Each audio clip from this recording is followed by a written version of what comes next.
forward. Welcome to Utopia Football Insider.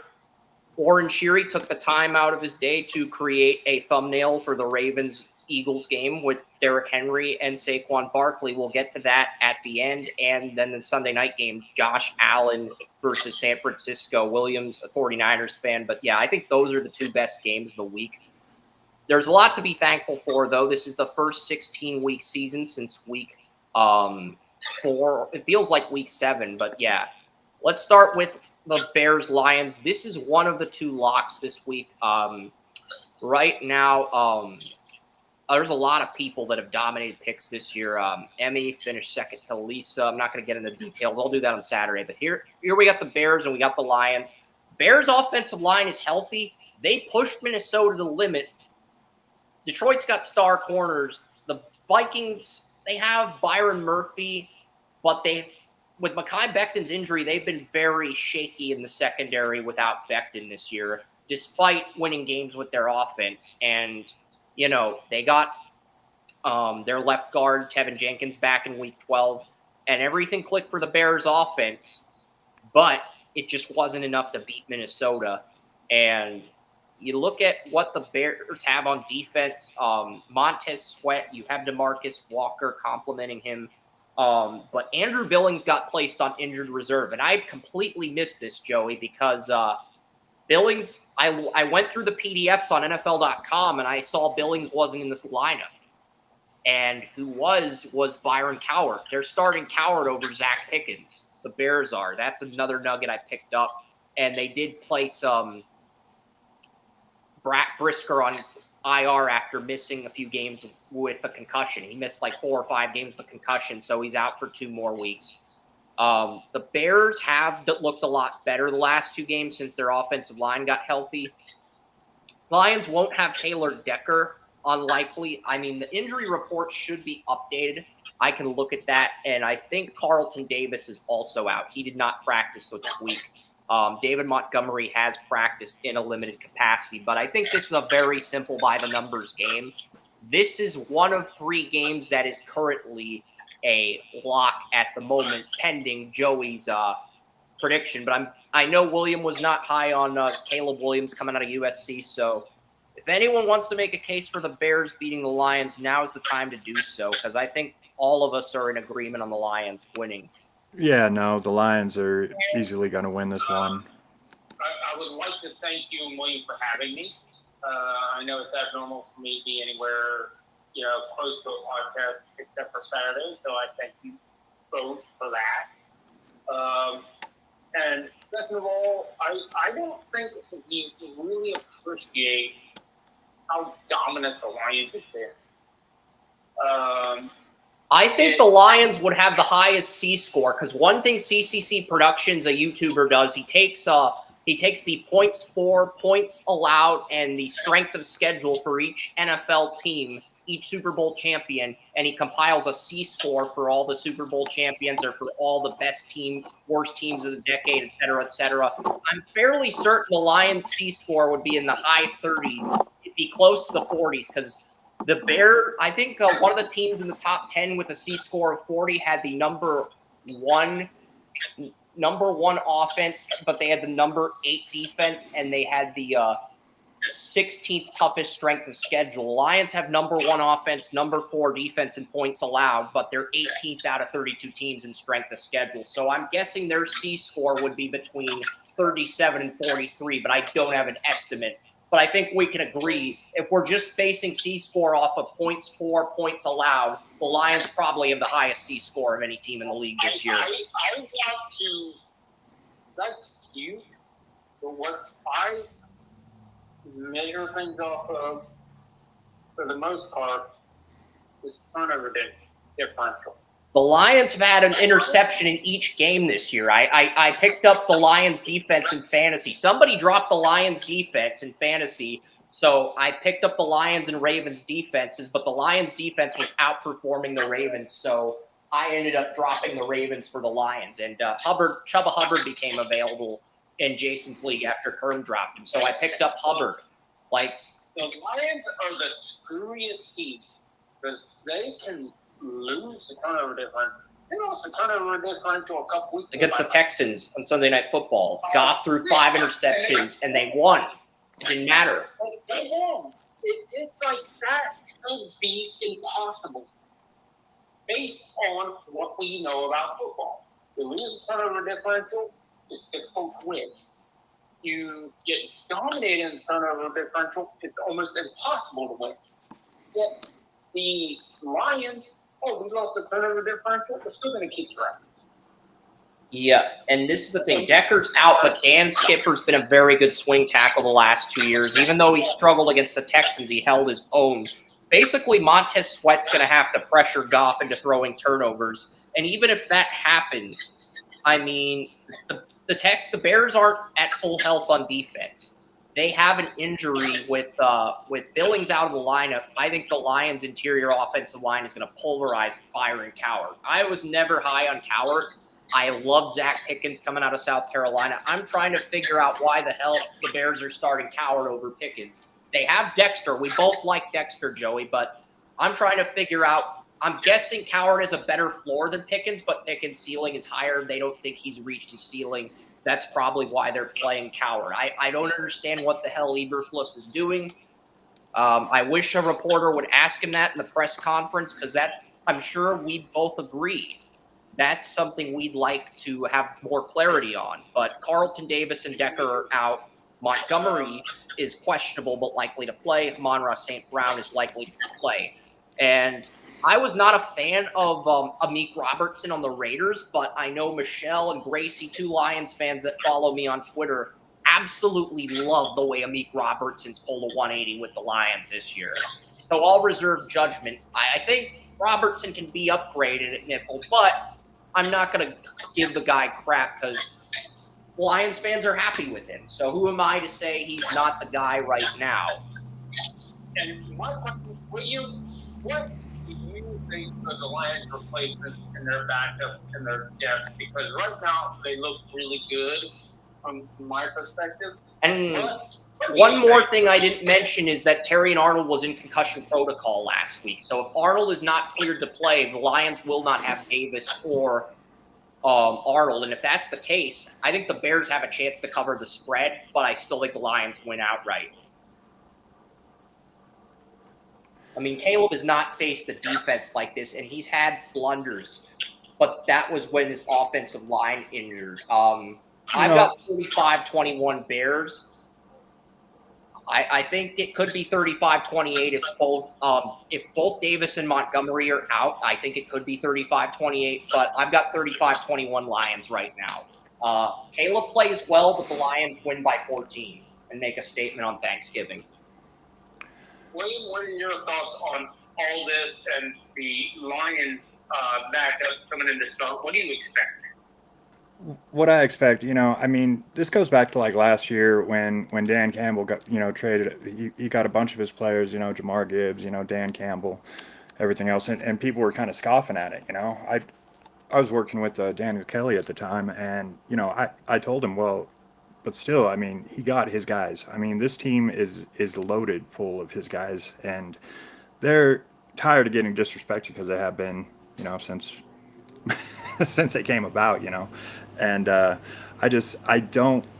This is one thing where I think the Lions are really on a tear. They see themselves having a window, and especially this being a rivalry game. I mean, even Caleb Williams had a new offensive coordinator. Eberflus is whatever. I mean, I always talk about the coaches and the quarterbacks, and I don't see the Bears doing much of anything. But I mean, the Lions, for what they are and what they've done, I see them making a deep playoff run this year, and just they're trying to make a statement that they are somebody, in the NFL, at least, in the NFC, especially after last year's NFC Championship game against the Niners, 24-7, and then they end up losing, And I think this is just the one year that they're going to have all that motivation that not so many people are going to see them as something to beat.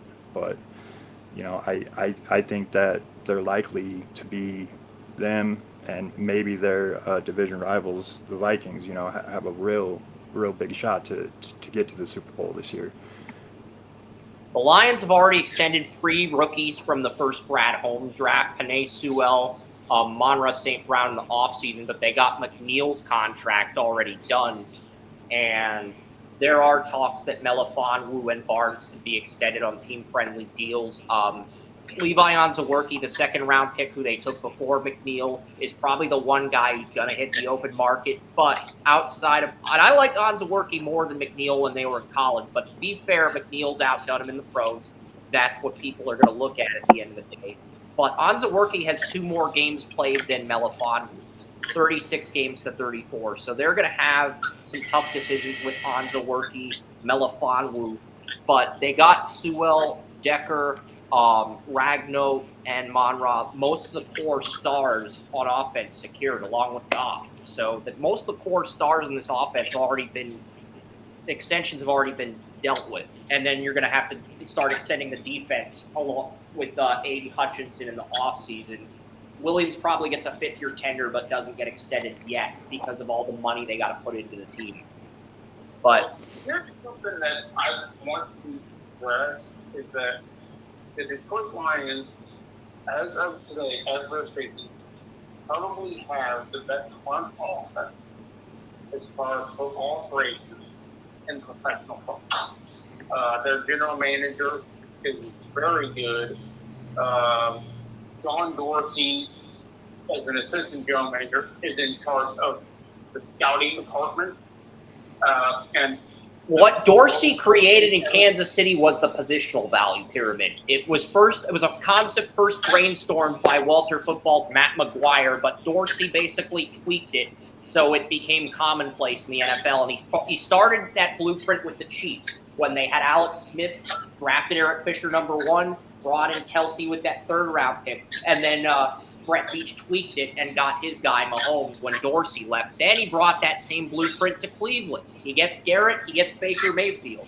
Now he's doing the same thing with Detroit after they trade for Goff, and he implements he gets the right tackle, so the offensive line secured, and then he focuses on the defensive part of the blueprint. But that's basically what Dorsey did, and 22 guys entering the final years of their rookie deal. Aiden Hutchinson, Jamison Williams, they're both eligible for 5th-year tenders. Pascal, he's been a regular starter this year with Hutchinson injured. I've always liked Pascal coming out of Kentucky. Kirby Joseph's probably the one guy in the 2022 class outside of Hutchinson who's guaranteed an extension this offseason, I would say. James Mitchell, backup tight end Malcolm Rodriguez. They cut James Houston.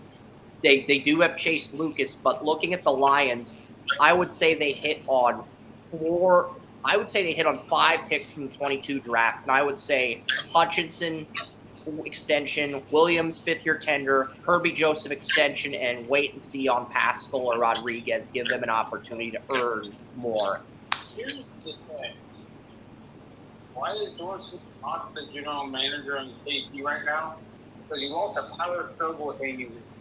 Why is he not the general manager in Cleveland right now? Because he lost a power struggle with all these guests. John Dorsey just has to be fighting somebody. But in Detroit, it seems like he likes everybody. There is no fight. There is no power. I mean, right now, look at the Lions' 3rd draft, the one William talked about, Gibbs, Jack Campbell, Iowa, Sam Laporta, Brian Branch. They've hit on at least 4 picks in that draft, and they got good backups with the rest of their picks. So that's just the. They're not fighting or anything, and I think that's why Detroit not only is going to win this game, but I think Detroit. I have Detroit at 16 and I have Detroit at 15-2. I think the only team that might beat them is Williams 49ers, and that's only because that's a home game for San Francisco on New Year's Eve. I think Detroit. And going to the West Coast is brutal. Buffalo and San Francisco are the only opponents that have a fighting chance against this Lions squad. It's not the Bears suck. The Lions are just that freaking good this year. That's nice because I think with John Dorsey and this front office, John Dorsey's scouting, the decision making by the general manager, I'm thinking the Detroit Lions are on the front of a dynasty. They have The Lions are like the Red Wings in the 90s when the Red Wings had, I know I'm going off topic here, but the Red Wings, they had Ken Holland, who became the Oilers GM, as their main GM for many years. He drafted a lot of guys like Pavel Datsyuk. They had Jim Nill, the Dallas Stars GM, as their director of scouting. And he would scout guys like Pavel Datsyuk, Henrik Zetterberg, when they had Yzerman, when they brought Brendan Shanahan to Detroit from New Jersey. The Lions have what the Red Wings had in the 90s with Ken Holland and Jim Nill. They do, Joey. Yzerman in his prime, Fedorov in his prime, Lidstrom.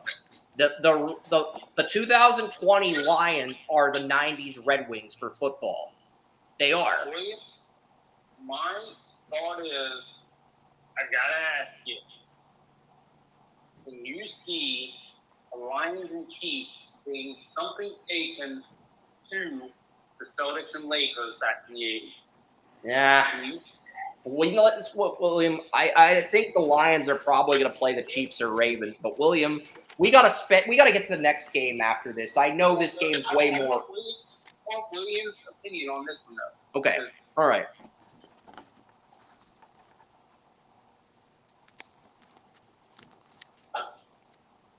Does William have an opinion on this? William, you just go ahead and give us, if you don't have an opinion on this game, just give us a score and then we'll get to the next game on the list.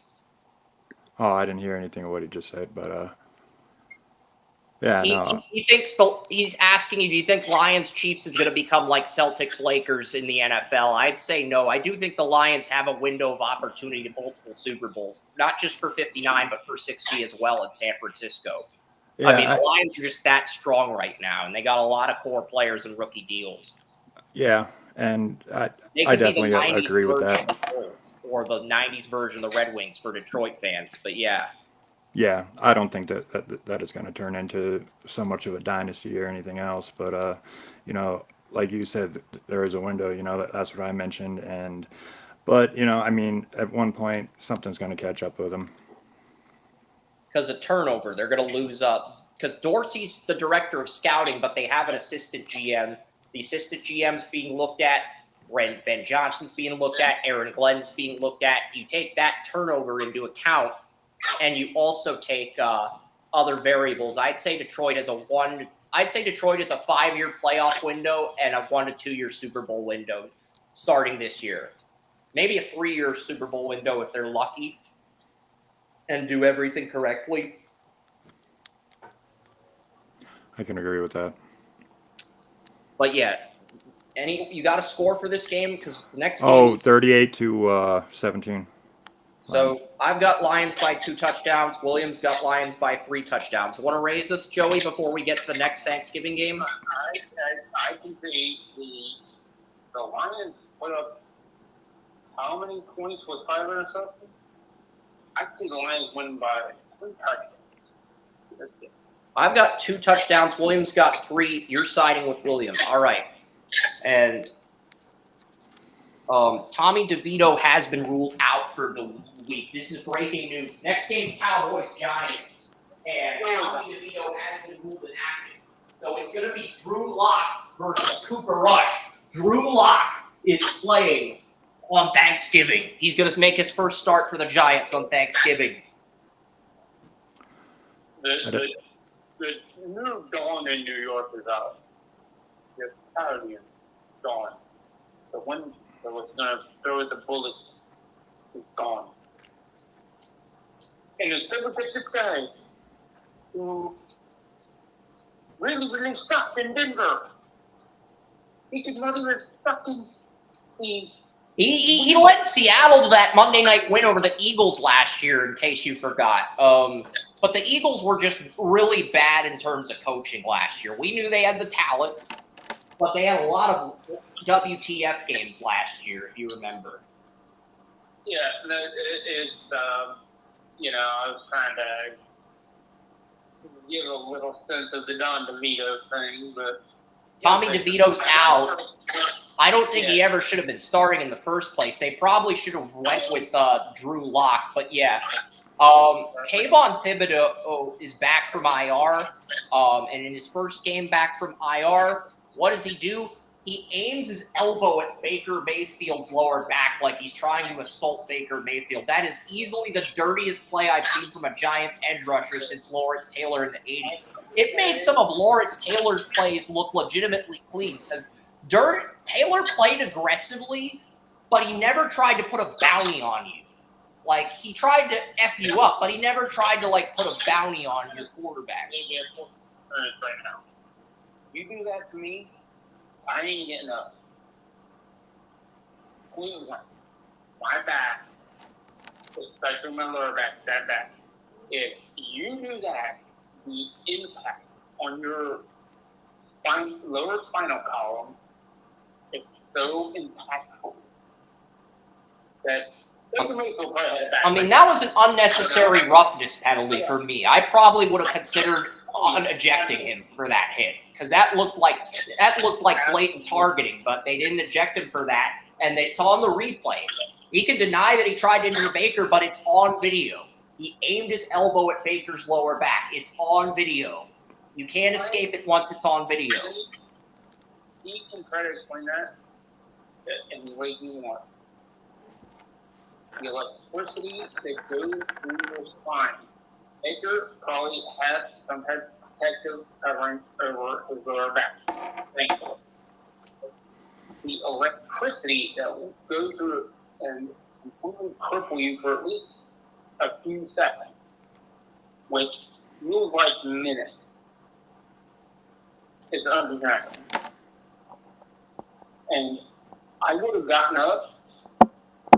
It would take longer to get up than I would have walked over to him. And I probably would have broken his face back with my fist. Because that is... So you would have pulled a Mason Rudolph, essentially.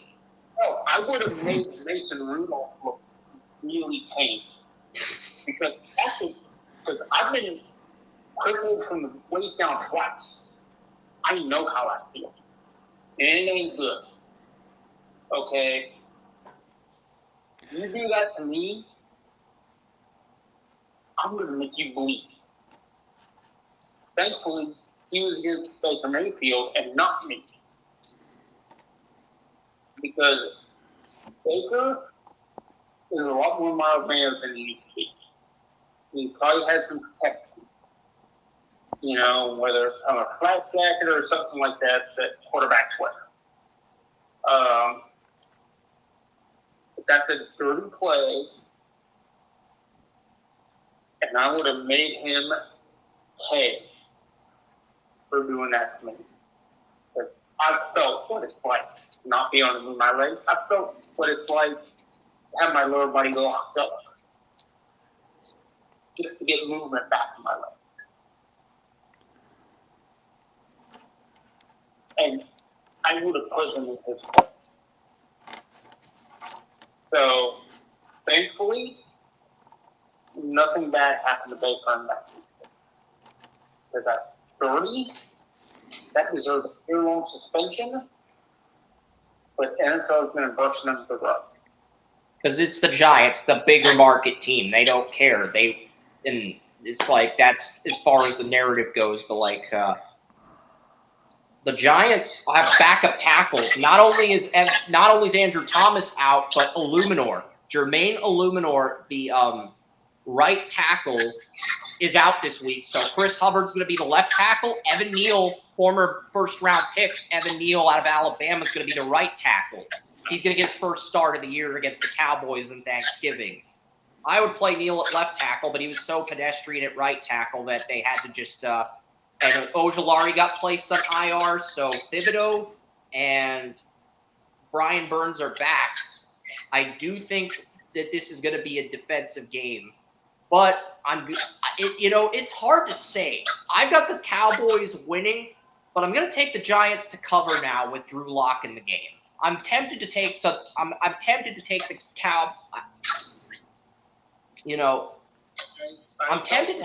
Giants, but I'm not bold enough to do it. I'm going to go with the Cowboys 20, Giants 19. I had 2017, but that was with DeVito in the lineup. I think Drew Lock's slightly better than DeVito, even with a banged-up offensive line, but I still like the Cowboys to win.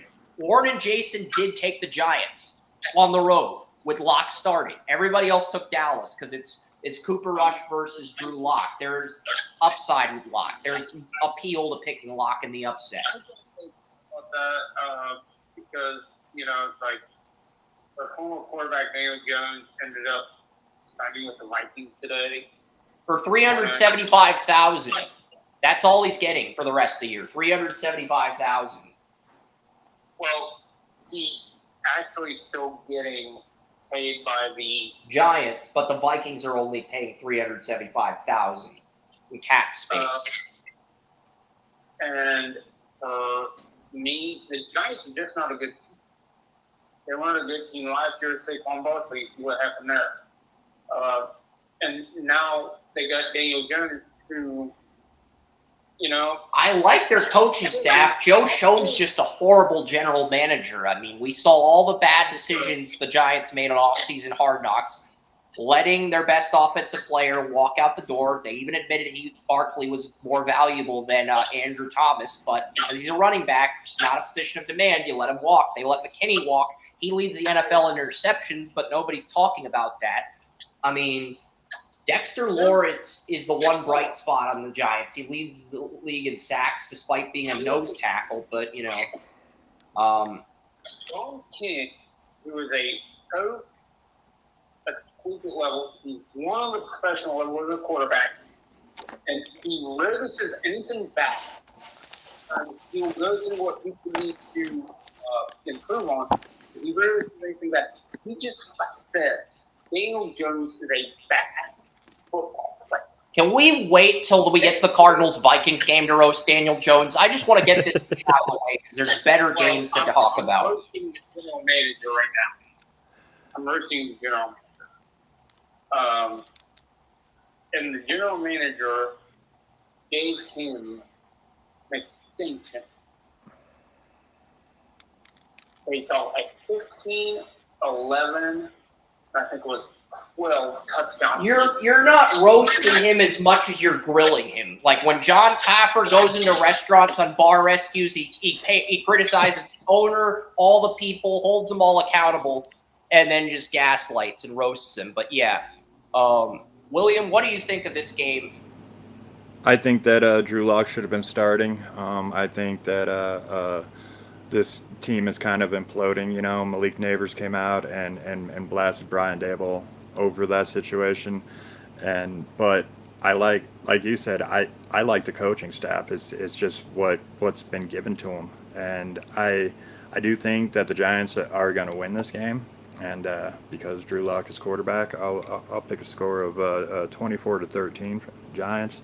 Wow. Because the Cowboys, I don't think that they're even close to tanking for Shador or whoever they're drafting. That they're not done with that. Game the other night, that was a whole different story. I think that just had to do with a lot of pride, and maybe the fact that Dion is putting on or got together a deal for Eli Manning. What he did in the draft. Refusing to go there and then getting traded. So I still like the Giants to win because Drew Lock's going to come out there. He was close to starting for the Seahawks last year.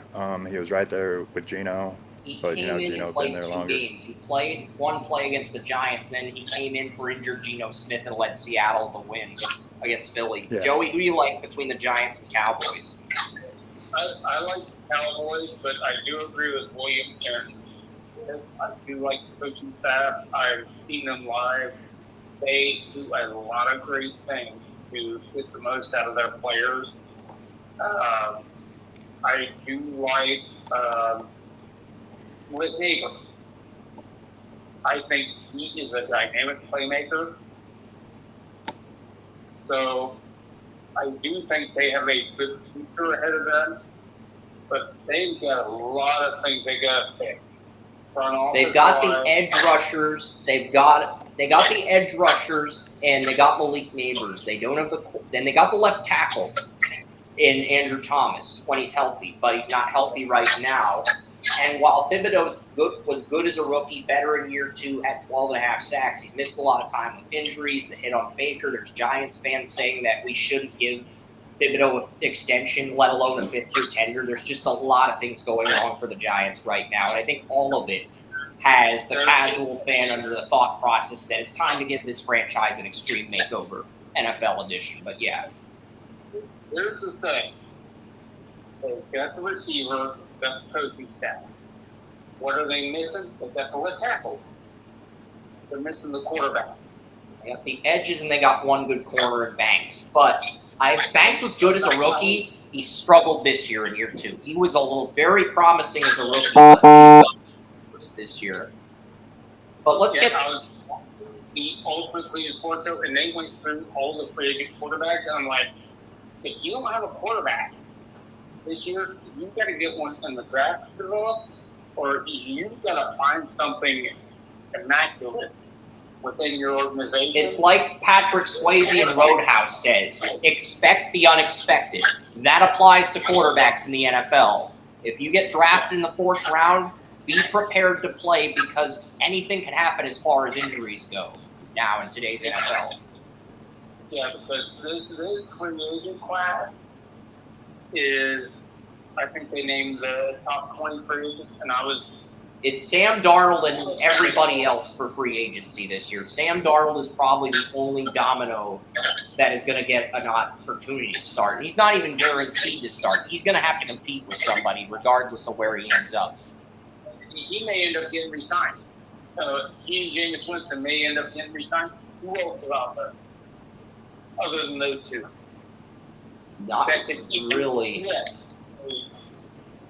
You could even sniff a starting job outside of those two. It is not. So it's not there. Yeah. So the Giants are in a rough spot. But if Drew Lock impresses during this opportunity, he'll probably get a 1 or 2 year deal to come back as the backup. If he does, I mean, we've seen it before. Yeah. That you've got like 5 in the NFL right now on their 2nd or 3rd shot, and they're succeeding. Hey, if Drew Lock does it on his 2nd or 3rd shot, and has a couple of years, he's the first quarterback. Yeah. We talk about him like we talk about Jameis Winston. We talk about him like we're talking about, some of these other guys. They're like, just give him 1 or 2 years. Yeah. 3rd game is Dolphins-Packers in Green Bay. Armstead and Austin Jackson are out at tackle. It's the Dolphins. They're heading to Green Bay. The Packers went into Miami and beat the Dolphins on Christmas a few years ago with Aaron Rodgers. But this is a different team now. They have Jordan Love. They have more weapons. They have more variety. They can hit you multiple ways. Jair Alexander's out for Green Bay, but the Packers are deep at corner. Even with Jair out, they still have depth. Eric Stokes has stayed healthy this year, which is huge. They have Keyshawn Nixon at nickel, and Carrington Valentine showed promise as a rookie. Hasn't really had a chance to play this year with Alexander and Stokes being healthy, but now he's going to play on the outside with Stokes, and Stokes and Valentine are both effective when they're healthy. So I don't think we're going to, even with Jair out another week, I don't think that's going to matter. And Packers are favored by 3.5. Edgerrin Cooper is out, but the Dolphins, they placed they placed Austin Jackson, the right tackle, and blindside the left-handed 2 on IR prior to week 10. And they also, it's now Armstead, the left tackle's out. So both tackles are out for Miami against Green Bay. One of my insiders believes Miami's going to win this game to keep the AFC playoff race interesting. I don't see it. Even my mom believes the Packers have this in the bag. 28-20 Packers. And here's why.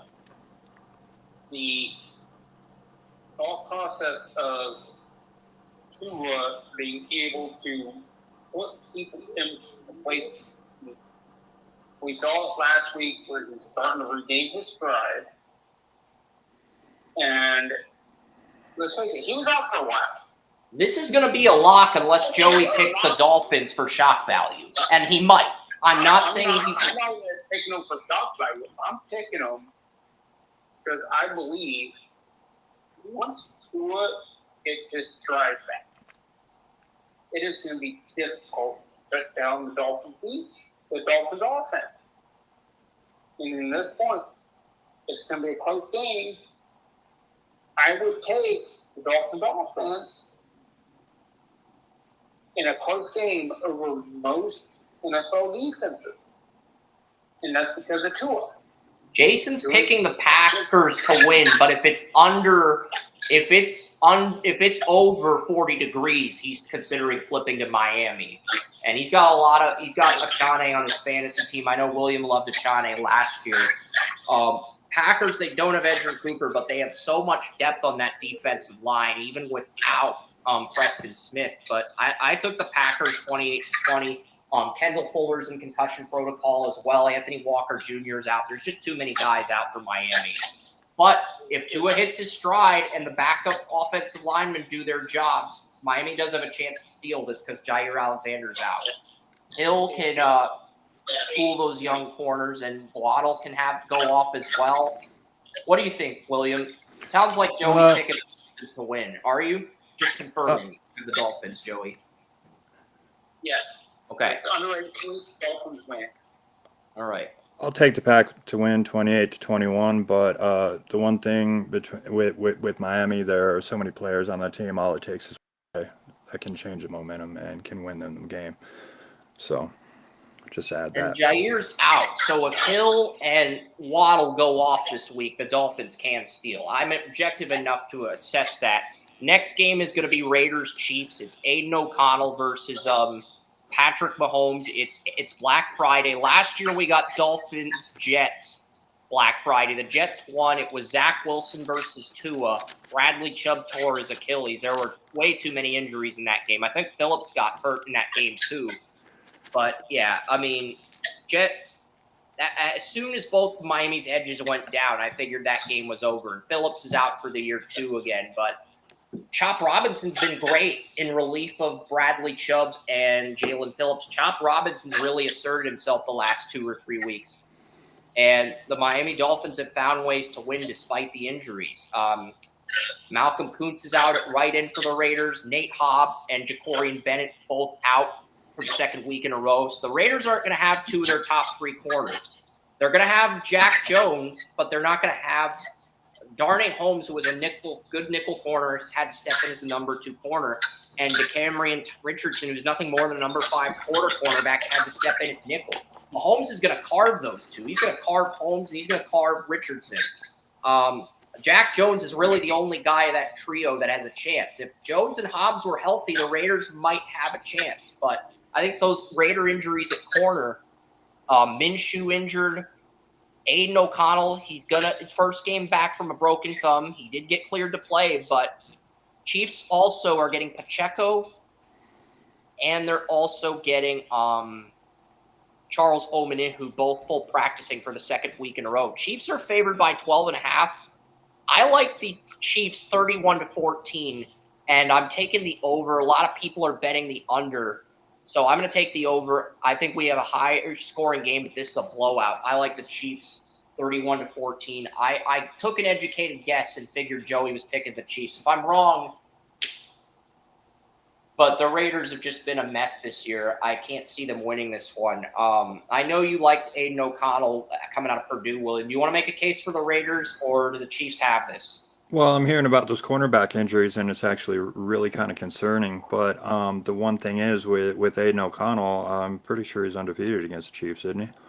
1-0 or something along those lines. Or I think last year before Aiden O'Connell started, it was Garoppolo who started the first game against the Chiefs, which they lost. And then this year, I think Aiden O'Connell played against the Chiefs, and then Minshew came in, but I could be wrong on that. I'll look that up right now.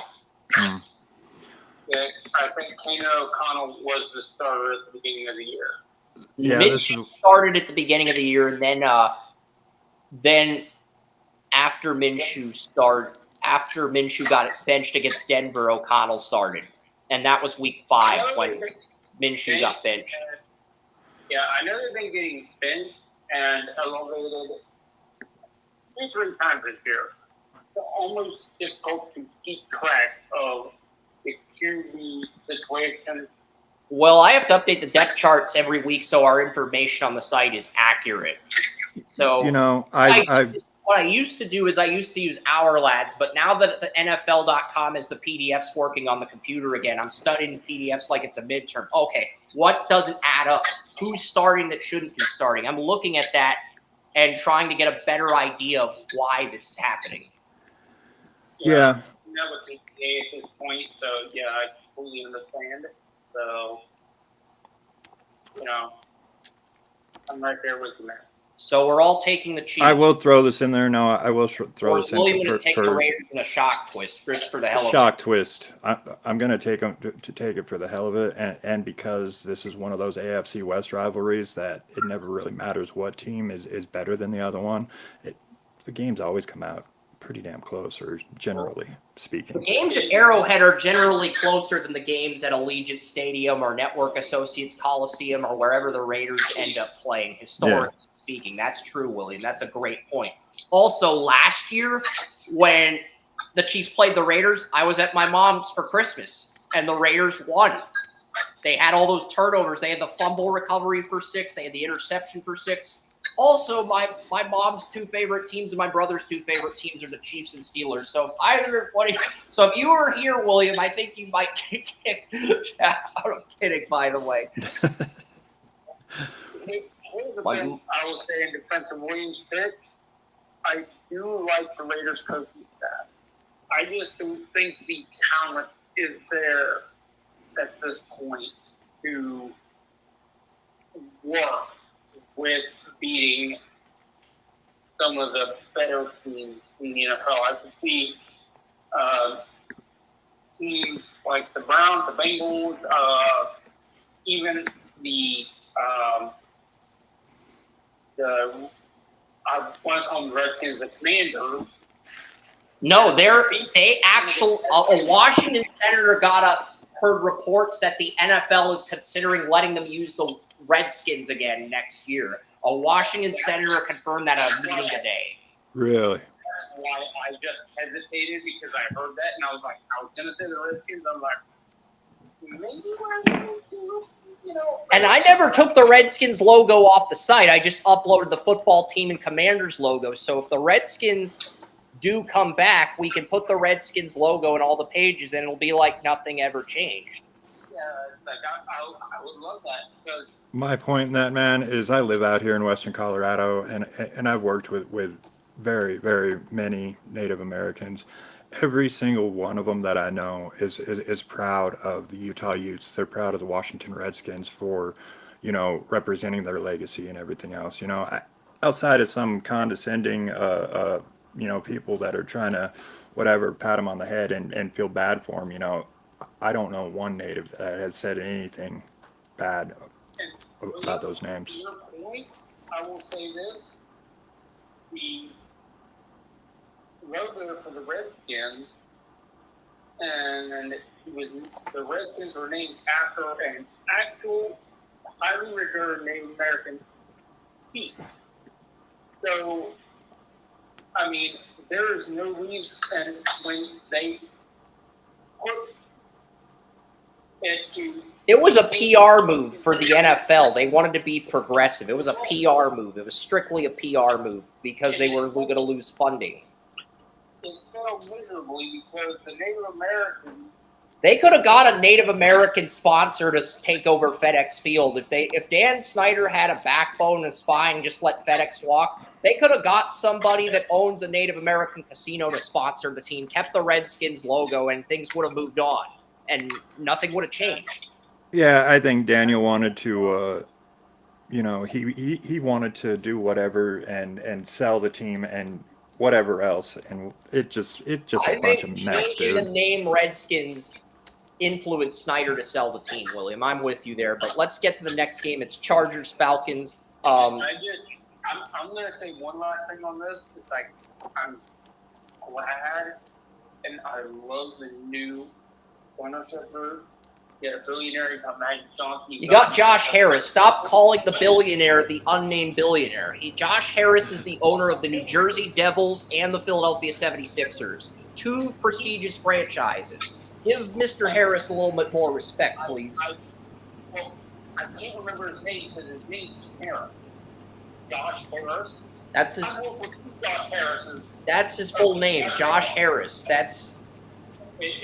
So, excuse me for, I didn't know who he was at first either, but I did a little bit of research because Magic Johnson's the co-owner, but the main guy who owns the team is Josh Harris. Yeah, Josh Harris is Batman. Magic Johnson is Robin. That's the reality. As much as we want Magic Johnson to be Batman, he's Robin in this dynamic. Well, don't roast me for not remembering people I've worked with before, even though his name is a millionaire, or a billionaire, or quadrillionaire. He's got a lot of freaking money. Okay? All right. It's like, that's why I say, it's a generic name, I'm sorry. It's difficult. And I'm not good with names to begin with. Yeah, but the Chargers play the Falcons.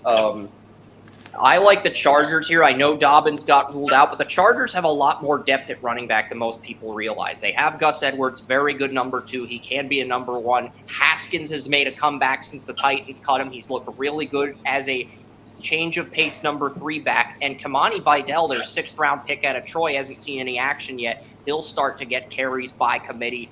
He'll get those situational carries Haskins got, and Haskins will get the Gus Edwards role, and Edwards will just take over for Dobbins till he comes back. Dobbins is the main star, but, we'll see what happens. And, the Chargers, even without Dan Henley was taking a majority of the snaps. Khalil Mack played, but Henley was taking a majority of the snaps on Monday night. I know what happened because I watched the game live as it was happening. Perriman was out in week 11. He missed week 12. He's probably going to be out in week 13. He didn't practice, but, Cam Hart got placed in concussion protocol on Saturday during our podcast. He got placed in concussion protocol during the Chargers' final practice on Saturday. Asante Samuel's an IR. Fulton had to play number 1 corner. Fulton's a good number 2 corner, good nickel. Not a good number 1 corner. We saw that disaster unfold in Tennessee last year, and Tarheeb he did okay as a number 2 corner. He's done well as a nickel next to Hart and Fulton.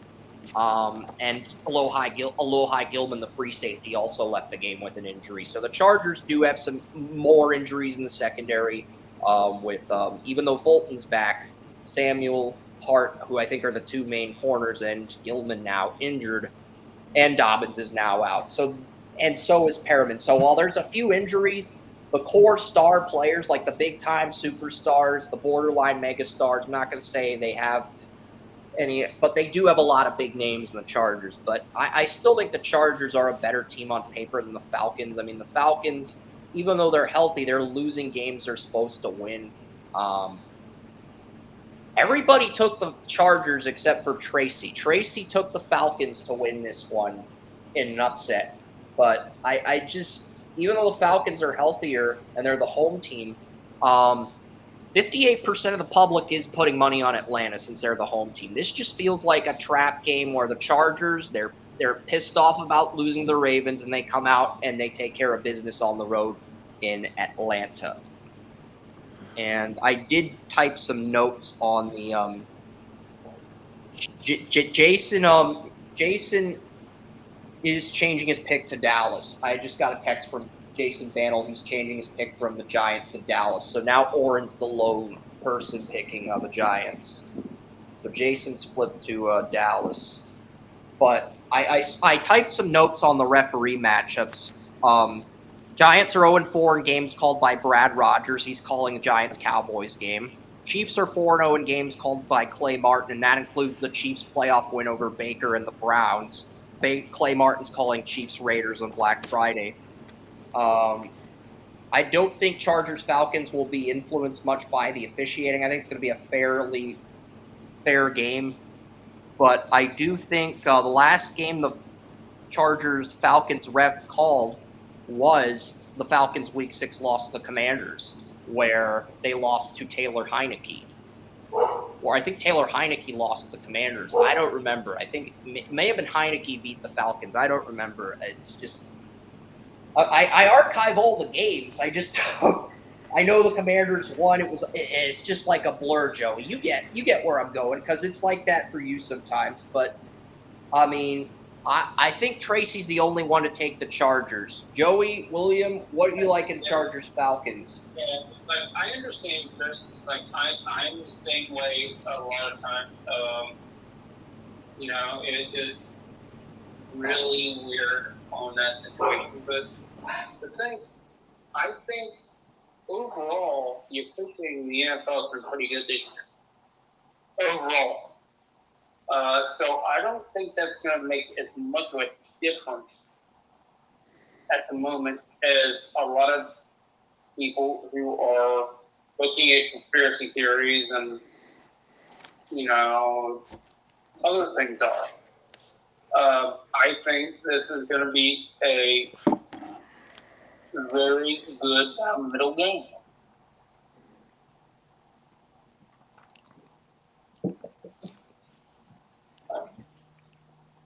And okay, so first thing I notice about Missy is she has a turquoise collar that looks like the Miami Dolphins. Is that a bad omen for the Packers? Who the hell is Missy? I have a dog. She's from the state of Ohio. My mom says she's a Steeler dog, but I think she's a Cleveland dog.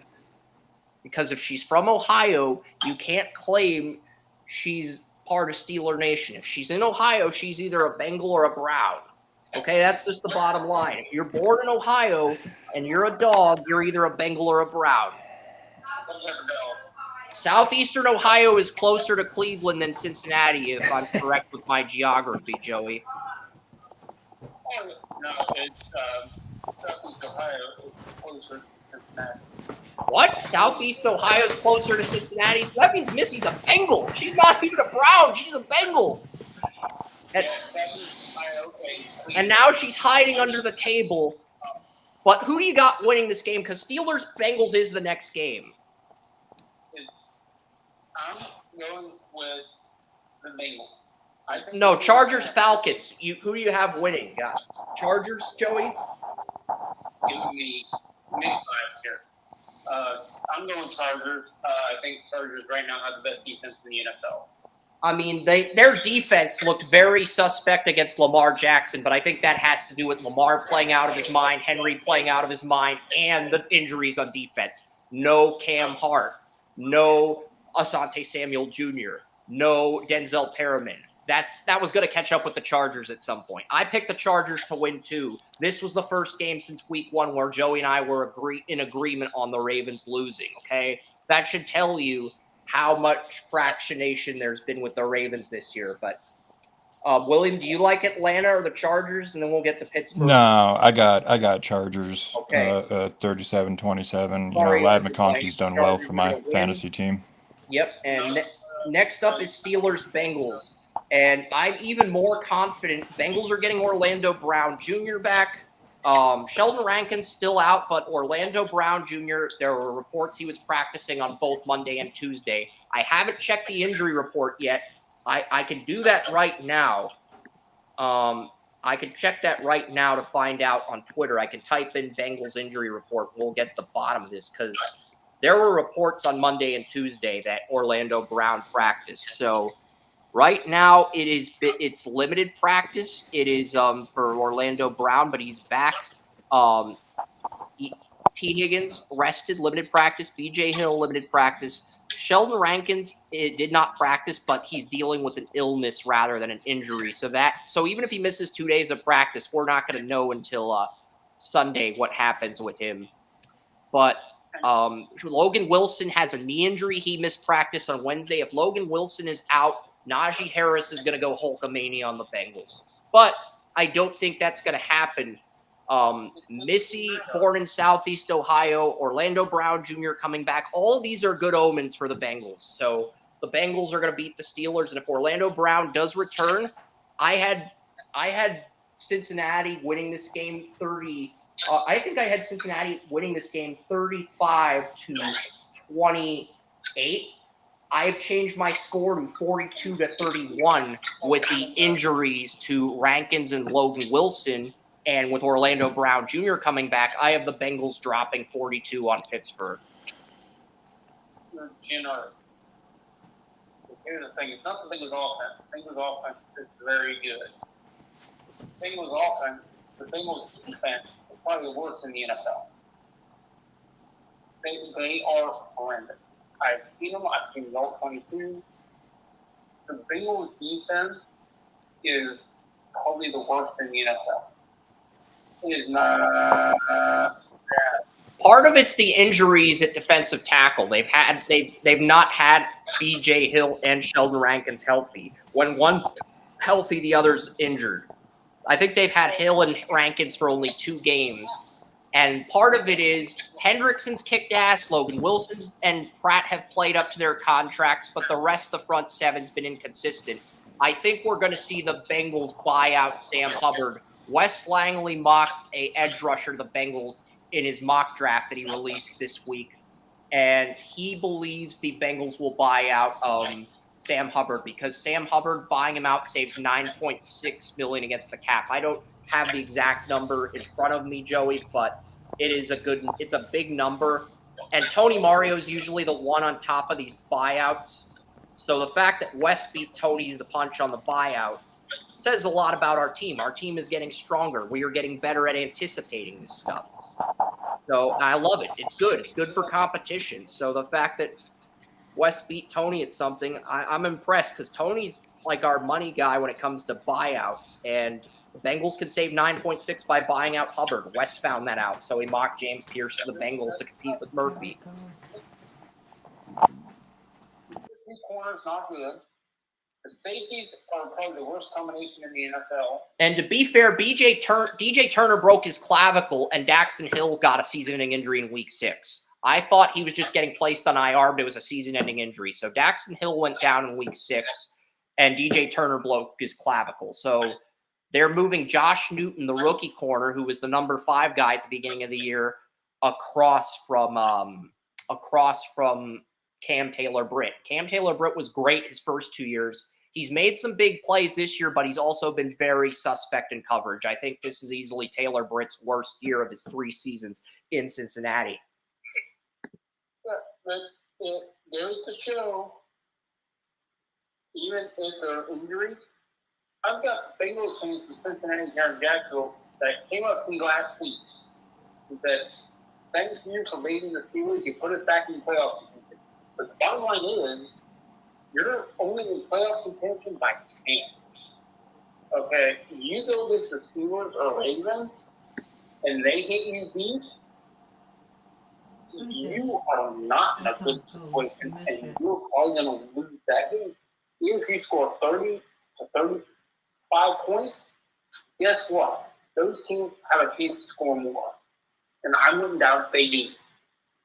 But the Steelers' offensive line is just as banged up as the Bengals' defensive line, which is why I think the Bengals are going to win this game. The Steelers might get revenge in Week 18 when they come to Pittsburgh, but I think this game, the Bengals, there's just more urgency for the Bengals to win. Oh, and referee in this game is Sean Hockley. He called the opener when Mitch Trubisky beat Burrow in Cincinnati. I'm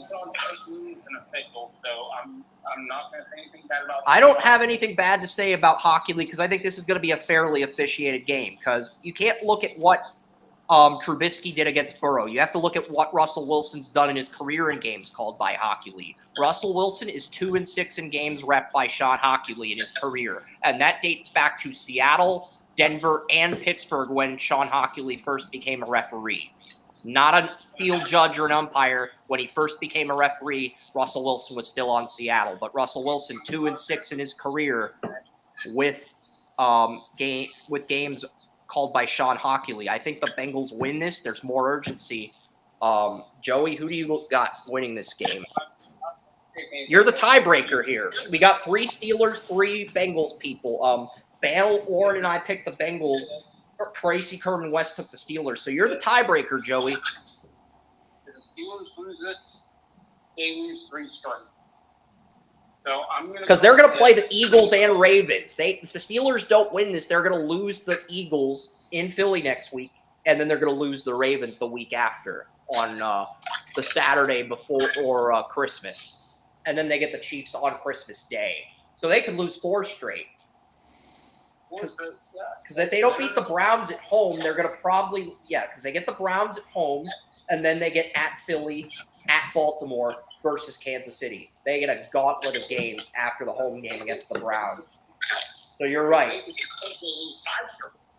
I mean, by your thought process, I mean that's.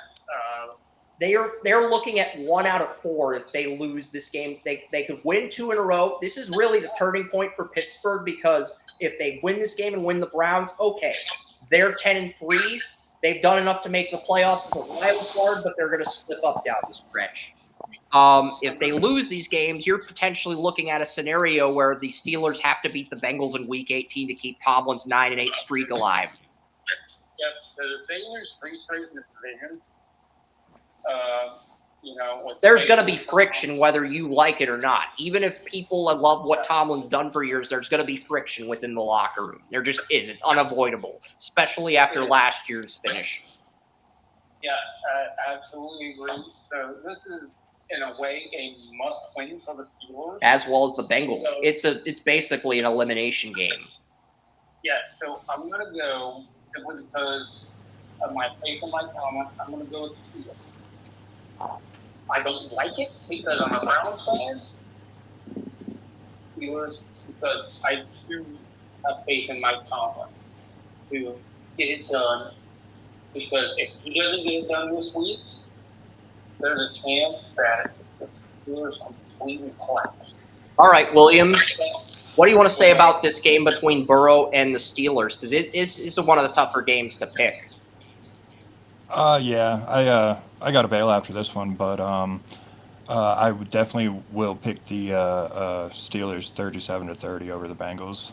And, feel free to text me your winners if I send you the schedule, but if you can't, I understand. We got some people in the chat room. I also want to wish Tracy Porter a happy birthday. It is Tracy Porter's birthday today, so I want to wish him a happy birthday right here on the live stream. So if you're listening, Tracy, happy birthday. And William's got some other stuff to do, but I appreciate you. You took because he's got stuff he's got to do. He's got something planned at 9, which is when I usually record under the bleachers. But we will finish what we've done here, and let's get to the next game. It's Texans Jaguars.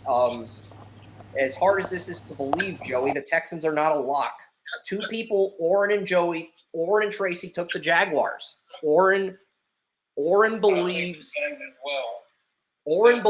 the Jaguars are going to play Lawrence, but they're keeping things quiet. They're keeping things in-house, and they're micromanaging Peterson like the Cons are micromanaging Peterson just to get through the season because they still think he has potential, but they think, I guess, Taylor and Balky are the liabilities. But and I was originally going to pick the Jaguars to win this, but I think it comes down to Trevor Lawrence playing. And it's his first game back.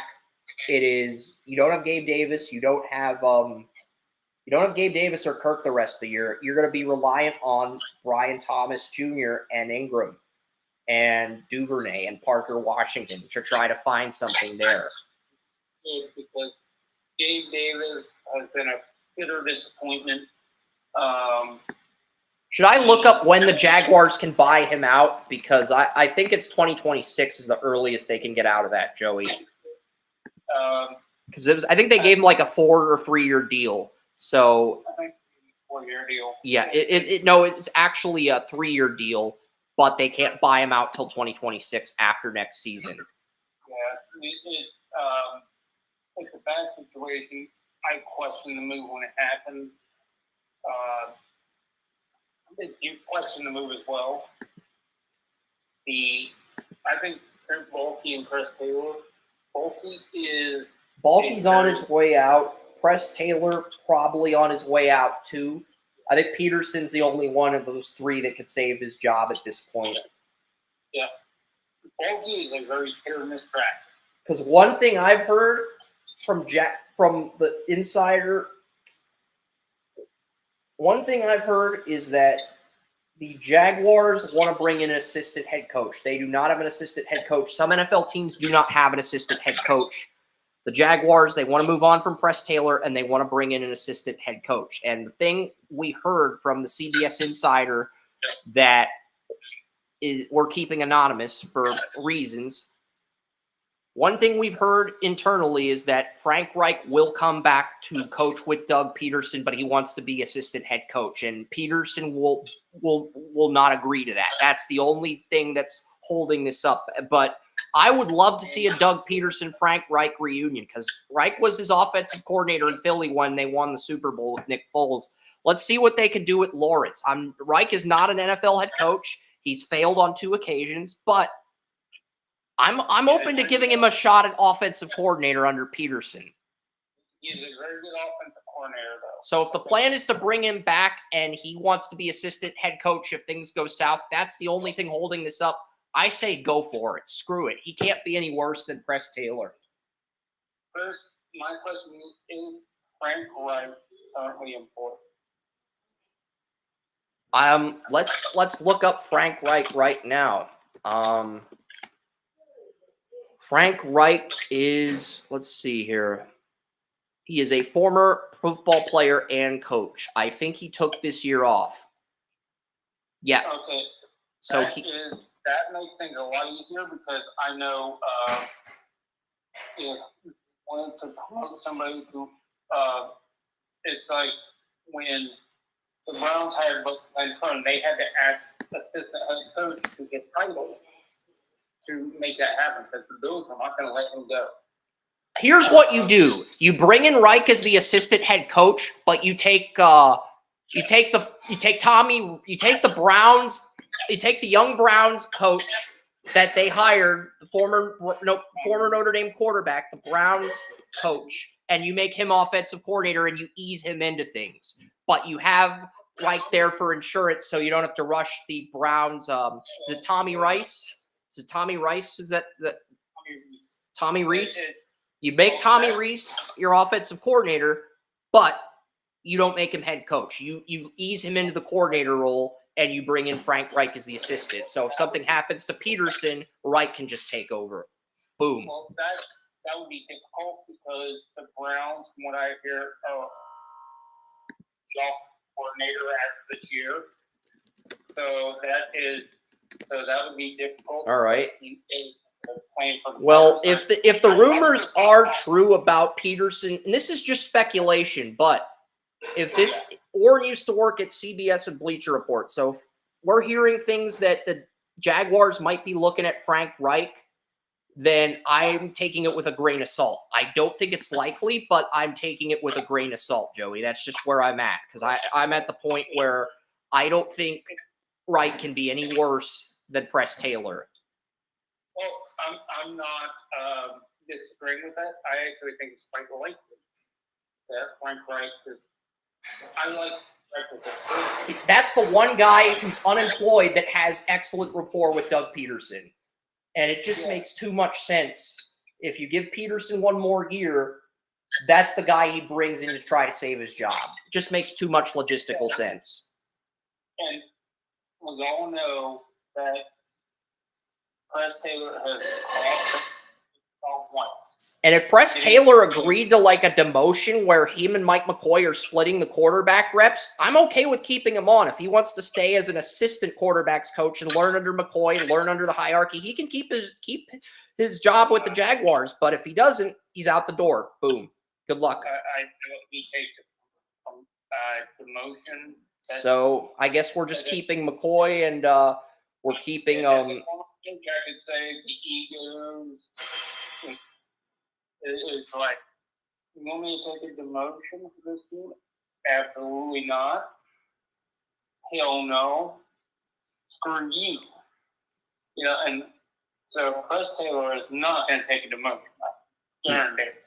So you bring back Reich, you keep McCoy and Peterson for one more year, and if things continue to go south, you move on from Peterson in 26. It's very simple. That's the plan. But I would think that's the only way Peterson can save his job. And I'm not sure. I think if the Jaguars lose the Titans at home or if they lose to them on the road, they're just going to fire Peterson at that point. Because if the Jaguars beat the Texans at home, they're going to give Peterson the rest of the year to probably save his job. That's probably what will happen. But we're starting to see the end game for Peterson unfold. Last I checked, as of right now, Jags had the #1 overall pick, and I think one of the worst moves they made was firing a defensive coordinator and moving to a 43. Who was the Jaguars' former defensive coordinator? I forget. The Falcons ran a 34 defense. So when they changed defensive coordinators, they changed schemes. That's what's infuriating. The Falcons, the Jaguars defensive coordinator called a 34 defense in Atlanta. So I never understood switching the schemes in the first place. Jags had the... Is it Mike Caldwell? Yeah, Caldwell is there now. But what infuriates me, the Jags had the best pass rush duo in the NFL last year. And they moved to the 43, moved them onto the line, and now they're one of the bottom two. But I think there's other factors in play here. When Josh Allen got his contract extension, he legally changed his name to Josh Allen Hines. I'm not sure if the motivation is there that he's the leader, he wants to kick ass, but I'm not sure if the drive is there, the ambition he had before his payday. I'm not saying the top two rushers on a team in the NFL last year. I mean, Allen was great. Walker blossomed, but he wasn't anything. He wasn't a sack artist. He blossomed. He built on his rookie year, but he wasn't anything spectacular. He blossomed. Walker is a jack of all trades, master of none. But they found what worked. Then when they found what worked, he didn't get a lot of sacks, but he got a lot of pressures, and he complimented Allen well, but he's matched his 7.5 sacks this year. He's been the leader in sacks in year 3. But it's stupid that they changed the scheme of what Walker's better in a 43 defense. That's just my 2 cents because he's improved in the 43, whereas Allen's regressed. He played in the 43 at Kentucky, but he hasn't played in the 43 in the NFL. But I've got the Texans winning. I've got the Texans winning, but I've got 35-21, and it's because of the injuries at receiver. That's the only reason. It's the only reason I'm taking the Texans to win. I'm not confident in that. I believe Lawrence is coming back this week, but it's not confirmed yet. I'm a little bit shy to pull the trigger on the Jaguars until we have all the facts. But yeah. The fact that Orrin and Tracy took the Jaguars gives you a little confidence. Maybe they'll pull through if Lawrence is back.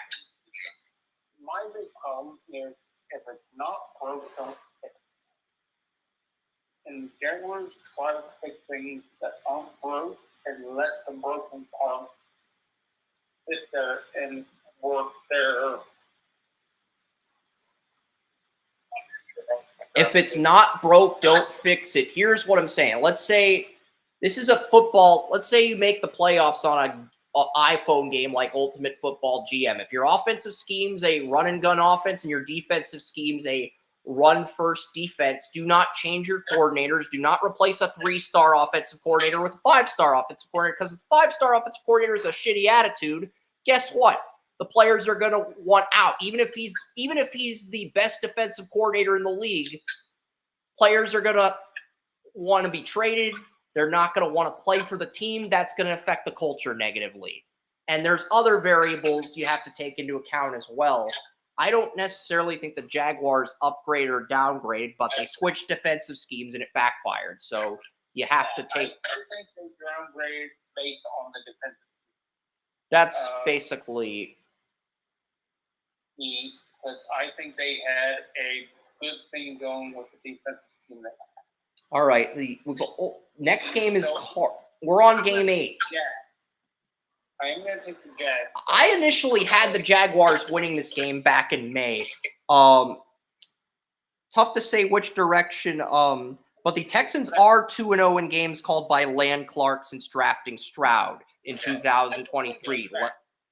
Land Clark also called the Texans' Week 1 win over the Jaguars during Trevor Lawrence's rookie year. So the officiating does slightly favor the Texans, but I do think if Lawrence is healthy, the Jaguars are capable of stealing this, especially if the Texans underachieve like they did against the Titans last week. I mean, Foley Fatukasi was out with an injury. The media won't talk about this, but Fatukasi is the Texans' best defensive tackle. He was out with an injury, and Tony Pollard went Hulkamania on the Texans' run defense. There's some other injuries as well. Christian Harris is out.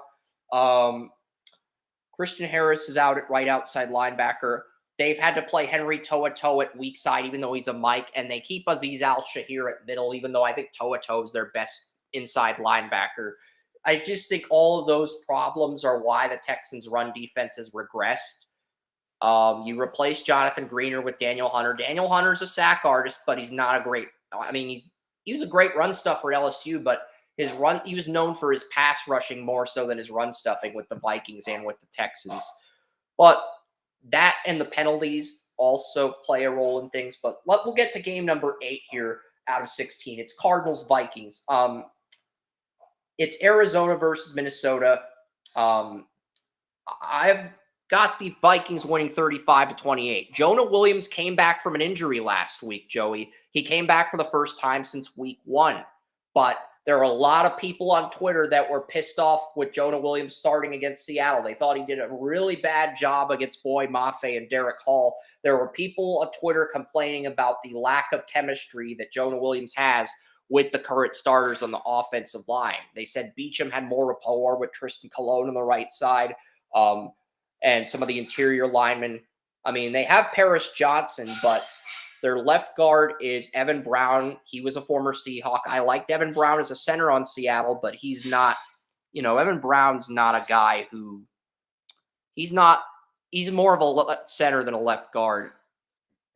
And you got Froholt. I think Froholt should be the backup. I think you guys should play John Gaines. John Gaines was great at UCLA. Give Gaines a shot at this point. Will Hernandez suffered a season-ending injury in October, and you've rolled with Tristan Colon and Beachum. If you're going to play Williams at right tackle, move Beachum inside to guard. He's better than Colon should not be starting, in my opinion. I think Gaines is better. I think Christian Jones, you could argue, if you want to move Williams to guard, where he played early in his career at Alabama as a freshman, you could do that too. I just think you got to try something new at this point. It's too late in the season to just. Well, Colon is not a good player to begin with. I mean, he is a third stringer at best. And he's the starting right guard. So that just shows you how big of a loss Will Hernandez is. Hernandez was my number 2 guard in 2018 behind Quentin Nelson. I had Wyatt Teller at 3. Those were the top 3 guards. The only thing I got wrong was that Teller ended up having a better career than Hernandez, but all 3 guys have been successful in their own right. William, what do you think about that? William left, unfortunately. William left. Remember he said he had errands to run? I know it sucks, but, Yeah. Adulting. What are you going to do? I got the Vikings by a touchdown, 35-28. I think the Cardinals' offensive line is going to play better, but I just think Minnesota's a better team. But this is going to be a high-scoring game. Cardinals have multiple edge rushers with season-ending injuries. They lost their 34 left end. Their 34 right end got injured. They put who is it? Justin Jones is on IR. So Dante Still started.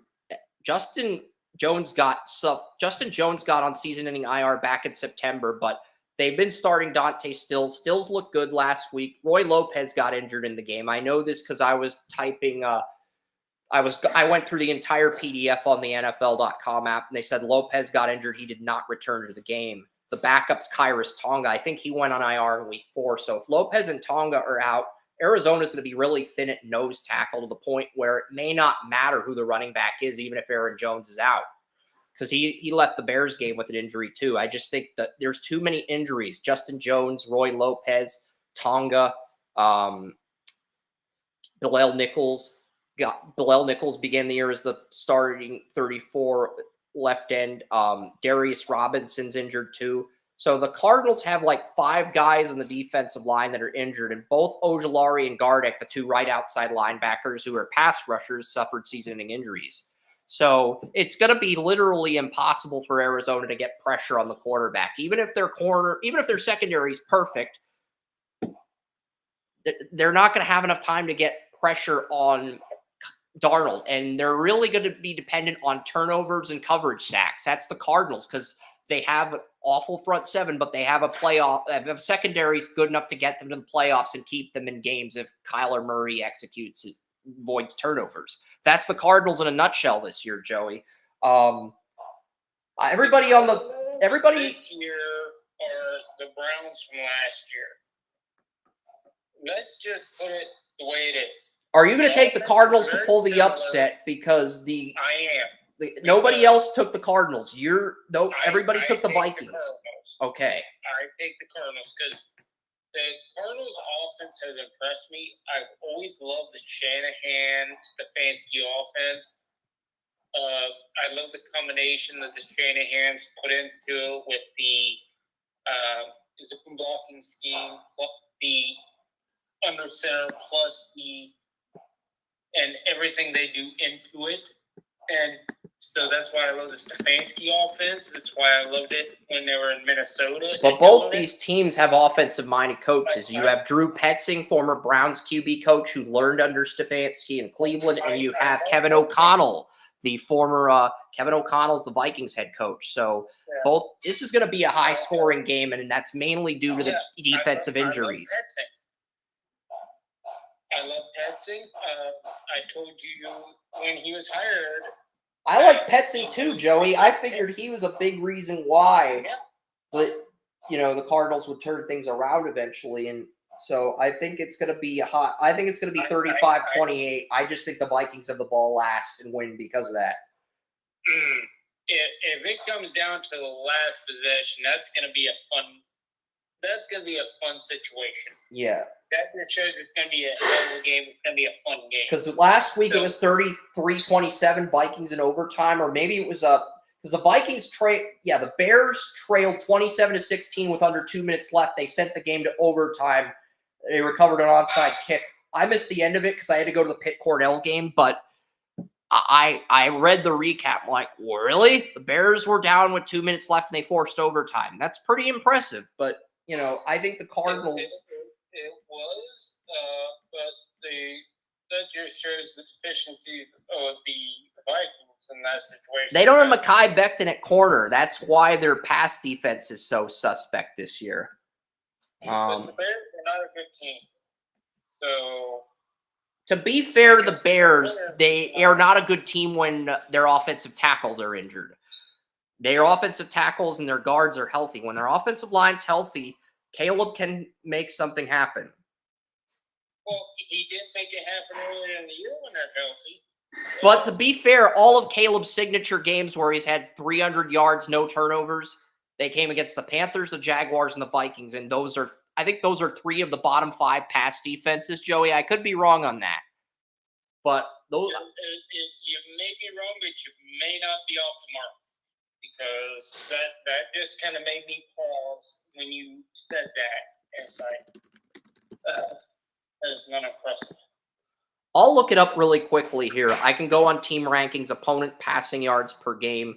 The Titans are number 1 in pass defense, 169.6. Jacksonville, 278.3, has overtaken Baltimore, 277.7, is the worst pass defense. And they were the worst pass defense back in week 5. Carolina's 24, Minnesota's 28. So 3 of the bottom 10 and 2 of the bottom 5. I was close. I wasn't far off. Wasn't precise. So, yeah. So all of Caleb's signature games are against bottom 10 pass defenses. He can get away with that during his rookie year, but that's not going to fly over the long run unless he makes significant improvements against tougher defenses moving forward. Absolutely not. Will not even be close. But, this next game's Colts-Patriots. I'm going to take...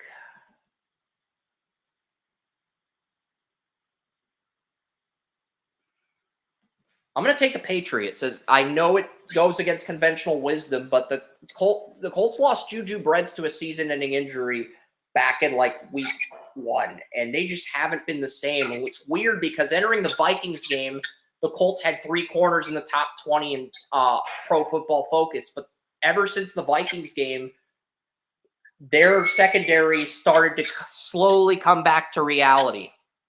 And Javon Baker got his first start last week, but Jalen Polk had the first down. Drake May began the game 4 for 4 against Miami.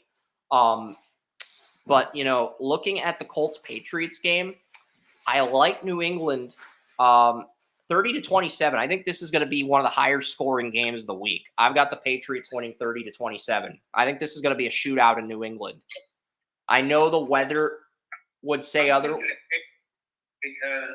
while I love the Colts as far as their potential goes, they're a deeply flawed team. If you watch them, they're deeply flawed. Yeah, I mean, back in the day when the Colts had Manning and the Patriots had Brady, it was fun because my dad loved Peyton Manning. Peyton Manning went to Tennessee. I love the Patriots. I love the uniforms, the jersey, the aura Brady played with. And now we have this is an improvement. This is an improvement over Gardner Minshew versus Mac Jones with Richardson and May. I am thankful for that. But I think I don't trust the Colts secondary.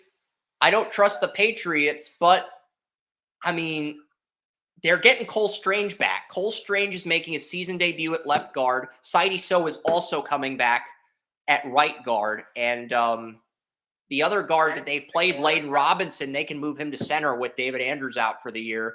But Ben Brown's done a good job in relief of David Andrews. So I think they're just going to stick with him at center and try Layden as a swing guard. And I think that's going to bring some success for the Patriots. But I still think Buckner's still going to get some hurries. I don't think he'll get a sack. Maybe he'll get a half a sack, but Buckner's still going to get 3 or 4 hurries in this game. And then you have Grover Stewart and you have Taven Bryan. And I think the Patriots, with a healthy Cole Strange and a healthy Sidy So, they can neutralize the guy across from Buckner. It's Buckner that I'm worried about. But that's big if they get both of those back. And Barmore could be back too. But I'm going to take the Patriots 30-27.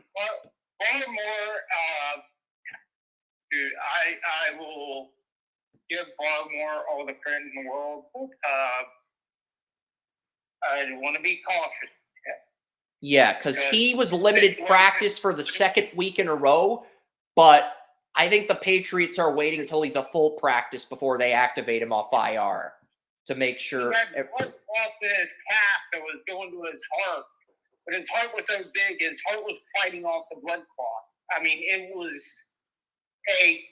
Baltimore had a horrific situation that just happened to work in his favor because his biology not exactly work in his favor, per se, but was not life-threatening. Barmore's back. Barmore came back against Miami. According to CBS Sports and according to Instagram. So Barmore played last week. I was completely oblivious to it. That does change things. Yeah, I'm still worried about it because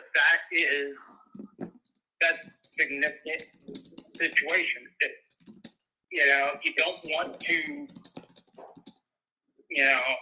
rush that back in. Well, they've been patient with him. He's been out since July, and they made sure he They didn't rush him because he was healthy in week 10, but they waited a few weeks to make sure everything checked out. That's good because it was actually the Patriots. And look, if Barmore, Godshow, and Keon White are all healthy, Joey, this is one of the best defensive lines in the league. If Barmore, Godshow, and White are all healthy, this is New England's best defensive line since they had Seymour, Warren, and Wilfork. They're not the mega stars those three were, but it's the best group since they had that. Oh, I agree. And it was reported that Barmore has the second biggest contract in Patriots history after Tom Brady. Yeah. So with Barmore, he's kind of a linchpin. And according to, I believe it's either Mike Race or Albert Breer, but one of them said there's only 4 untouchables on the Patriots they're not trading. Drake May, Christian Barmore, Christian Gonzalez, Keon White. Those are the 4 untouchables. Everybody else is available for the right price. If you're willing to give up a first for Duggar, you'll probably get Kyle Duggar. But that's the thing. Those 4 are not up for sale at any point right now. They're going to keep those 4 as long as they can. That's the plan right now with the Patriots. And that's a heck of a plan, because if you're looking to build your franchise around 4 guys, those are 4 pretty big guys to build your franchise around. Keon White's the only weak link of those 3, but White's been good coming out of Georgia Tech. I wasn't high on him in the pre-draft process. There were some that had him in the first, but he had a good rookie year, and he stepped up when Barmore was out. So I can't really say anything bad about White now, even though I had some objections about him coming out of Georgia Tech. I can't say anything bad about him now. And it's okay to have objections if you're unsure on a player. But, I'm going to take the Patriots. Do you like the Patriots or the Colts, Joey? Because Kerm and I both took the Patriots. Everybody else took the Colts. I'll take the Patriots because I do like what they're doing. And I know the Patriots have burned us a few times, but without Brents, the Colts really don't have a big-time star corner. And if they're playing Javon Baker as much as they're playing Polk, it means they're trying to mix things up. They're eventually going to figure out what works. Well, I like Drake May and what he's doing at quarterback. I thought he had his first couple of appearances pretty rocky. But I think he has done a very good job of adapting. Yeah, Tony Mario had Drake May as his QB1 last year. I had Caleb. You had Jane Daniels. Tony Mario had Drake May as his QB1. But yeah, heading into the game against Miami last week, Drake May's accuracy percentage was 91.9, which is best in the NFL. The last time a rookie quarterback led in accuracy percentage, I think it was either Roethlisberger or Marino. One of them, I think that's the last time a rookie led the league in accuracy. I could be wrong on that, but it seems like me and Tony Mario had it right, and you're kind of catching up here on this round. I had May as my QB2 in my defense. I only had Williams 1 point higher in terms of ceiling, but Williams was considered the rawest. And only reason you had objections with May is because Brissett was the starter to begin the year. May has validated everything I've said about him since April, and he's validated Tony Mario's reasoning for him as QB1. He's going to be good. But the thought was, like Brissett was a good bridge. Even if it was 3-4 weeks, it was 3-4 weeks. It was 6 weeks. It was 6 weeks. 6 weeks. Because remember, he beat the Bengals. He almost beat Seattle in overtime. And then he lost 2 in a row. And then I think the Patriots won in week 5. I could be wrong on that. I think the Patriots' second win came in week 5. And then they will. It was a weird juggle of quarterback. They lost to the Dolphins in week 5, 15-10. And then I think week 6 is when they started May. So that was the 41-21 game against the Texans. I always get 6 and 7 confused, but it was one of those weeks. Next up, it's Seahawks-Jets.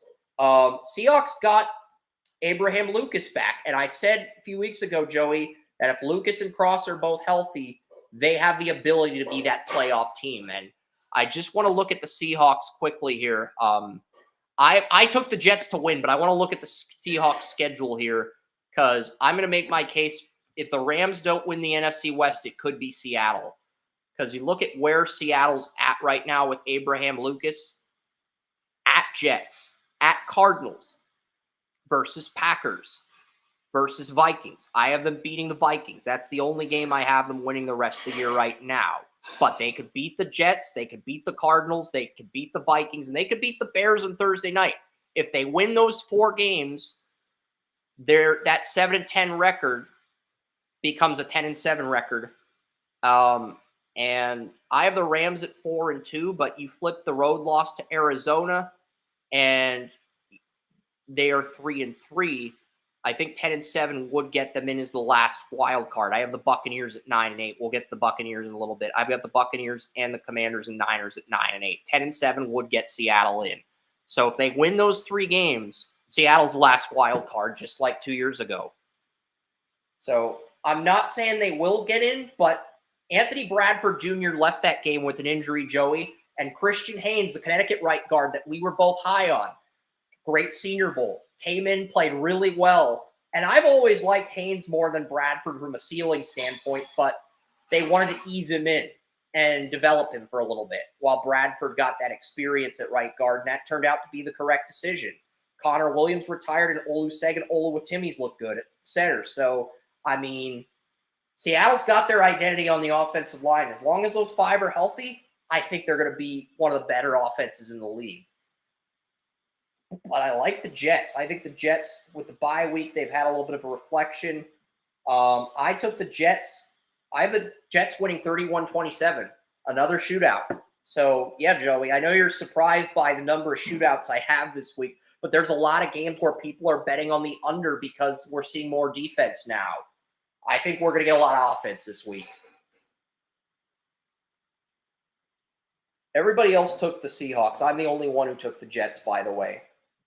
You want to comment on that briefly? We got it before we get to the next game, because this is I think we've only broken down on 9 or 10 games. And this is interesting because I agree with you on a lot of what you said. But at the same time, a lot of it, it is interesting because the Jets are not a good team. The Seahawks play the Rams in Week 18 in LA. That game could decide the division, in theory. But you could say the same thing about Cardinals 49ers. That division's up in the air. My brother said that every team in that division sucks. I don't agree with that. It's just every team in that division had injuries the first 4 or 5 weeks of the season. There's no clear cut. Now the Rams are starting to get healthy. The Seahawks are starting to get healthy. The Niners are healthy for the most part, but they don't have Bosa, and Purdy's injured, so they're still kind of in a flux, but they do have McCaffrey back. So it's hard to say with the Niners, but they got Ward and Hufanga back too. So it's hard to get a read on the Niners with their injuries, but we're starting to see Seattle. They've had 2 games where the offense has had 0 injuries. I know Bradford's injured, but I like Haynes more, and Haynes had a good first game as a backup. So we'll see what happens with Seattle. You're taking Seattle. What do you got? Who do you think wins this? And then we'll get to Titans Commanders. That's the 3rd lock on the site right now, outside of. I've got Seattle. For me, Seattle is a very good team. I think they've gotten a little bit of a hard. I think they've gotten a hard time a little bit this year. Injuries, other things.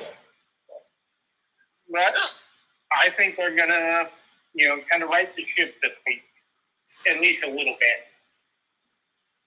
Yep. The next game's Titans Commanders. Everybody on the site took the Commanders. I'll give the Titans credit for beating the Texans. And the Commanders, they're on a losing streak. They lose to Pittsburgh. They lose to the Eagles. And then they lose to Dallas at home with Cooper Rush.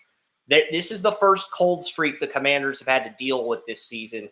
And it's kind of surprising because they had the hot streak where they beat the Bengals. They beat a lot of teams they weren't supposed to beat. They lose the Ravens. That's understandable because they're not as experienced. Then they start winning again, and now they're getting their first cold streak of the year. I think you hit it on the head. They're a young team. They don't know what it's like. They have to learn what it's like to bounce back. And that's okay. And look, this game is interesting because one note I found as far as the referees go, Carl Sheffers is calling the Seahawks-Jets game. It's hard to get a read on that game, but the Commanders are 0-3 under Ron Torbert. Ron Torbert is calling the Titans-Commanders game. The last time the Washington won a game officiated by Ron Torbert, they beat the Eagles to win the NFC East in the COVID year. That was the last time. So the last time Washington won a football game officiated by Ron Torbert, they were the Washington football team. So I like the Commanders 28-17. I think they get back on track this week. Algerius Sneed and Louisier are still out. I know Jarvis Brownlee's played at a high level, but the Commanders have to get back on track at some point, and I think I want to believe the Titans' win was a fluke. If Lattimore comes back, he could shut down Ridley and limit his ability in fantasy, which is what I'm worried about. But if he's not back, this is going to be a shootout. And with the Commanders not winning a game under Ron Torbert, the Titans might cover the spread. I'm very tempted. Washington's -7. I'm very tempted to bump Tennessee up from 17 to 23 and make this a game where the Titans cover the spread. I'm very tempted to, but I just don't think that's practical. The Commanders have to get out of this funk eventually. Yeah, I agree. Because I think the Commanders are just in that group. They're very talented, and if they don't win based on talent, if I'm the Eagles and I sweep the Commanders, the one team I don't want to play, because I feel like that if the Eagles lose in the wild card, there's two teams that could beat them: the Buccaneers if Baker's back, and the Commanders. Because you've said it before in the podcast, it's very hard to beat a team 3 times in 1 year. Eagles are probably going to sweep the Commanders in the regular season, but if they meet for a third time in Philly, maybe that's the game where everything clicks for Washington. And then we see them play the Lions in round 2 in a rematch of that, and for the first time since the wild card when Dan Snyder bought the team, and then before that, they played at the Silverdome when Doug Williams beat Barry Sanders in '92. Yeah, it's like I think it was when the Browns beat the Steelers in the playoffs. No, it was before that. It was the Ravens. The Steelers swept the Ravens, and then the 6-seed Ravens came into Pittsburgh and beat the 3 Killer Bees, if you remember. It was 2014, 2015.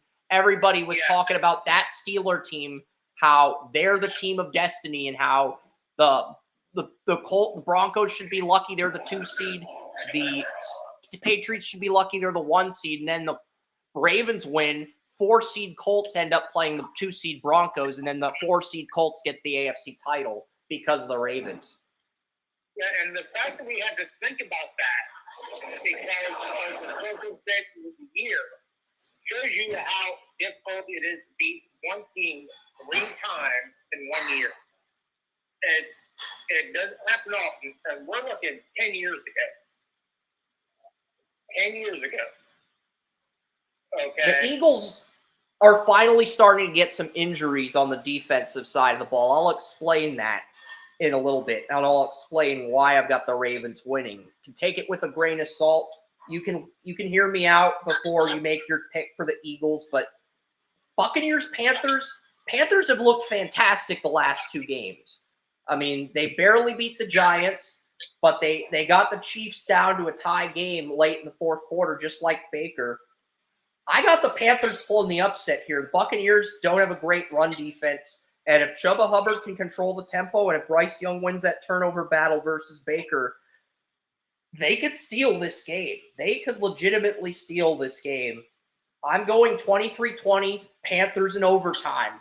But I have the Buccaneers winning the coin toss, and then I have Baker throwing an interception. So Baker finally gets the ball to start overtime, but he throws a pick to Sam Franklin, and the frickin' Panthers win.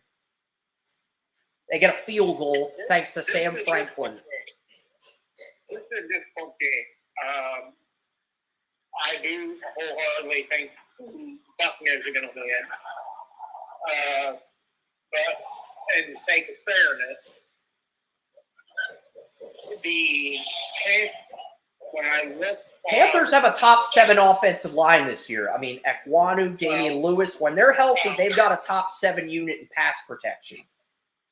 Well, when I looked on Hard Rock Fest, they had none of the player props. So that is reserved for FanDuel and DraftKings and Underdog Fantasy.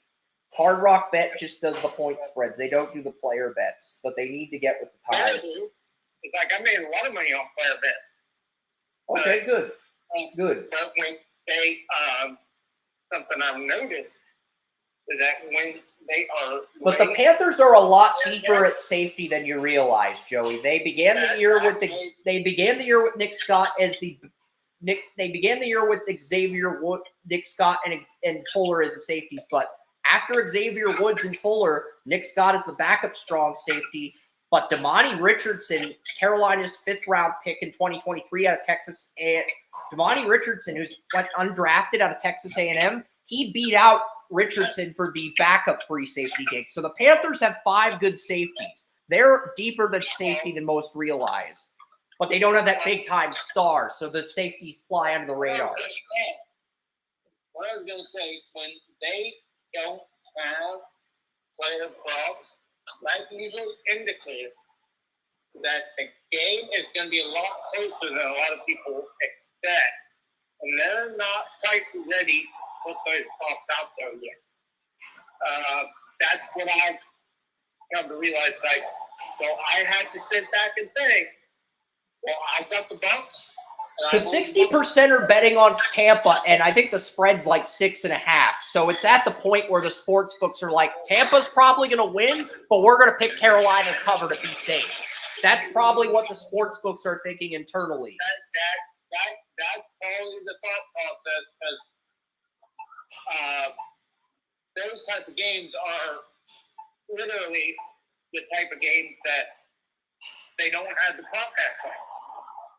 Because it's like, I think it was a couple weeks ago, the Browns were -3.5, and they had no prop bets. It was under 3. If it's under a touchdown, they're going to wait till the last moment. Miss you. So prop bets out there. And Chris, I know you like to snuff, but feeding your snuff on 5-1 error is probably not the best thing to do. We know you're a jock at heart. I'm not a jock. I'm very skinny. I think the best jock story I have, 4th grade, I almost hit the fire alarm in kickball in PE. The ball almost collided with the fire alarm in 4th grade. I kicked the ball so far that it actually it got within striking distance of the fire alarm. If it had hit the fire alarm, everyone would have had to evacuate the building. That's it. Yeah. Oh, my class of senior Frank was going so bad. But think about it. You're playing kickball in PE and you accidentally hit the fire alarm by kicking the ball. You're not trying to hit it. You hit it by accident. And you're in 4th grade. You can't suspend someone over that. You can give them a detention or a misconduct card, but I don't think that's suspension worthy if it's by accident. Well, twice in 1 year, we had 2 pranks. One, we threw some people threw marijuana in the ventilation system, which was fun. And another one, they coated all the art area on the table, which were wooden, by the way, with polyurethane. And everybody who walked down that hallway was high as a kite for the rest of the day. So you are quite lame when it comes to like, we did this within 2 weeks. Okay, and 8th grade is like we said all the track teams on fire. Or 8th grade. Like, come on, dude. It's like, you got a lot of catch up to do. Well, I took a closer look at the collar my dog Missy has. It's light powder blue like the Tennessee Titans. So just took a closer look at it. It's light powder blue like the Tennessee Titans. I don't know if that's an omen that the Titans are going to upset the Commanders, but that would certainly make things more interesting in the AFC South and in the wild card race if that happened. Light powder blue is the stuff we sniffed back in the day. So that's probably not going to help you much. Yep. Oh, okay. So Rams Saints. I took the Rams. I just think they're healthier than the Saints right now. Saints are coming off a bye week, but the Rams just got spanked by the Eagles on Sunday night. I think they're going to beat the Saints, though. I mean, the Saints do have a new coach. They did beat the Browns. To be fair to the Saints, Joe Woods is undefeated as their defensive coordinator because he wasn't calling the plays when Dennis Allen was there. I believe the Saints are on a winning streak, Joey. I think they beat the Falcons and the Browns, and Joe Woods is 2-0 as the Saints defensive coordinator. If they hit 3 games. If they beat McVay with Joe Woods, that's going to be insane. If they beat McVay. That's a streak. 3 games is a streak.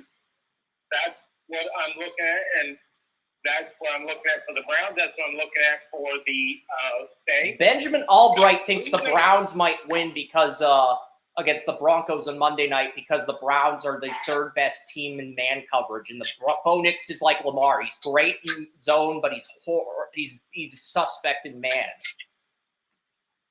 Well, we'll get to that when we get to the Browns game because I have looked up some things. Yep. But the Rams Saints. It's gonna be fun. Rams Saints. I got Rams 28-21, but this is not a lock. Orrin and Bantle both picked the Saints. And I'm gonna take the Rams because I think if I'm not mistaken, Joe Woods' luck's gonna run out.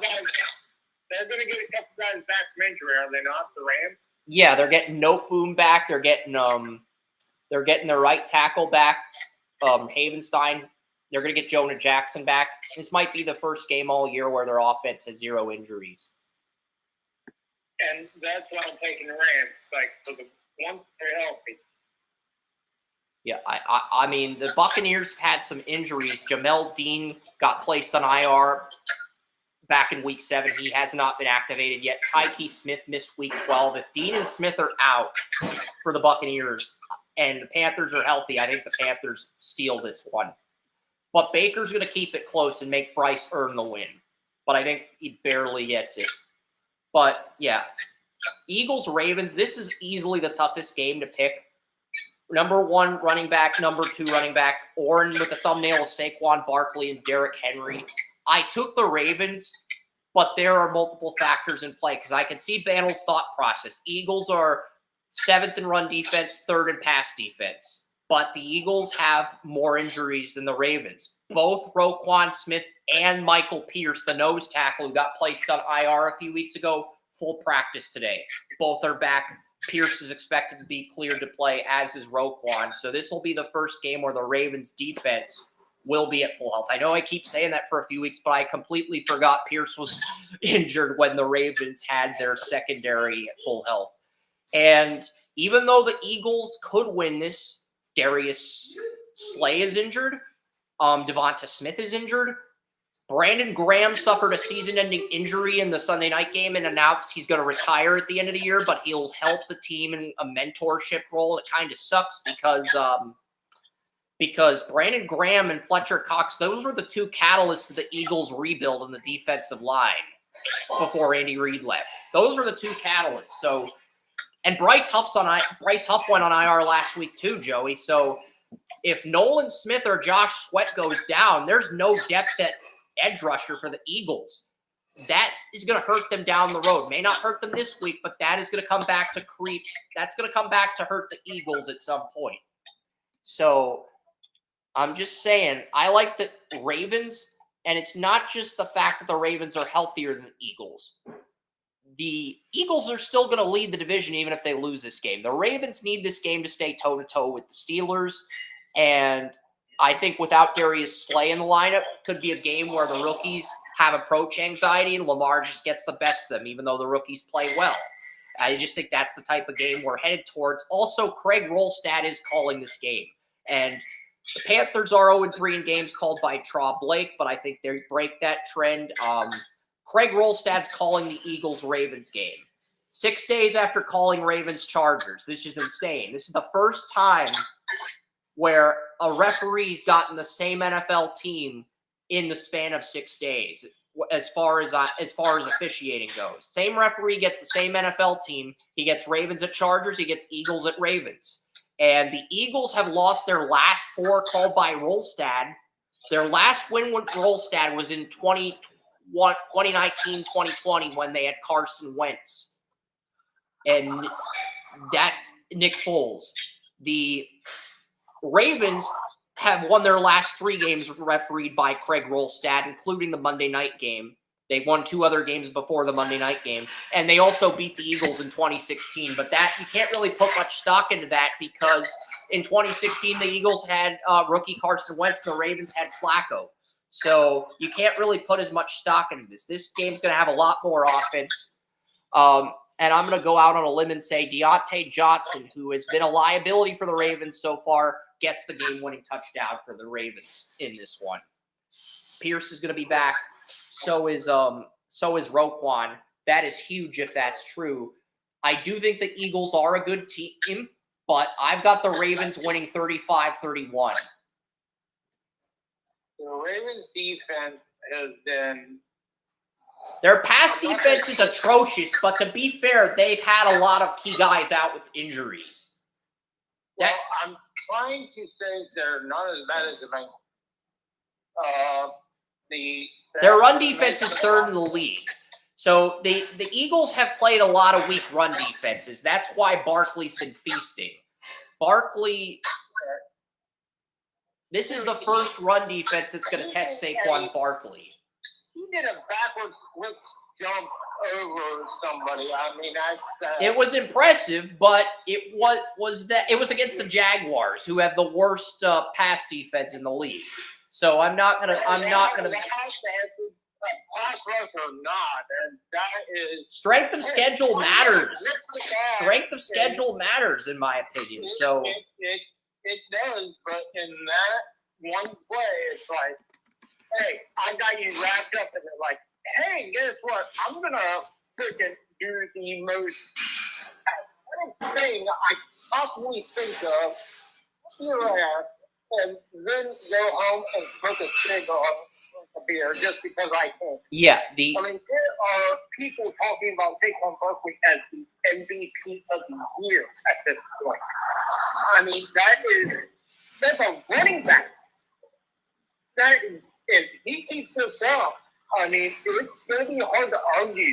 Yeah, if the Eagles win out, it's going to be hard to argue for him. But here's the thing with the Eagles. They played a lot of weaker run defenses. The top 5 run defenses are Minnesota 1, Baltimore 2, Kansas City 3, Pittsburgh 4, Detroit 5, Denver 6. Eagles are 7th.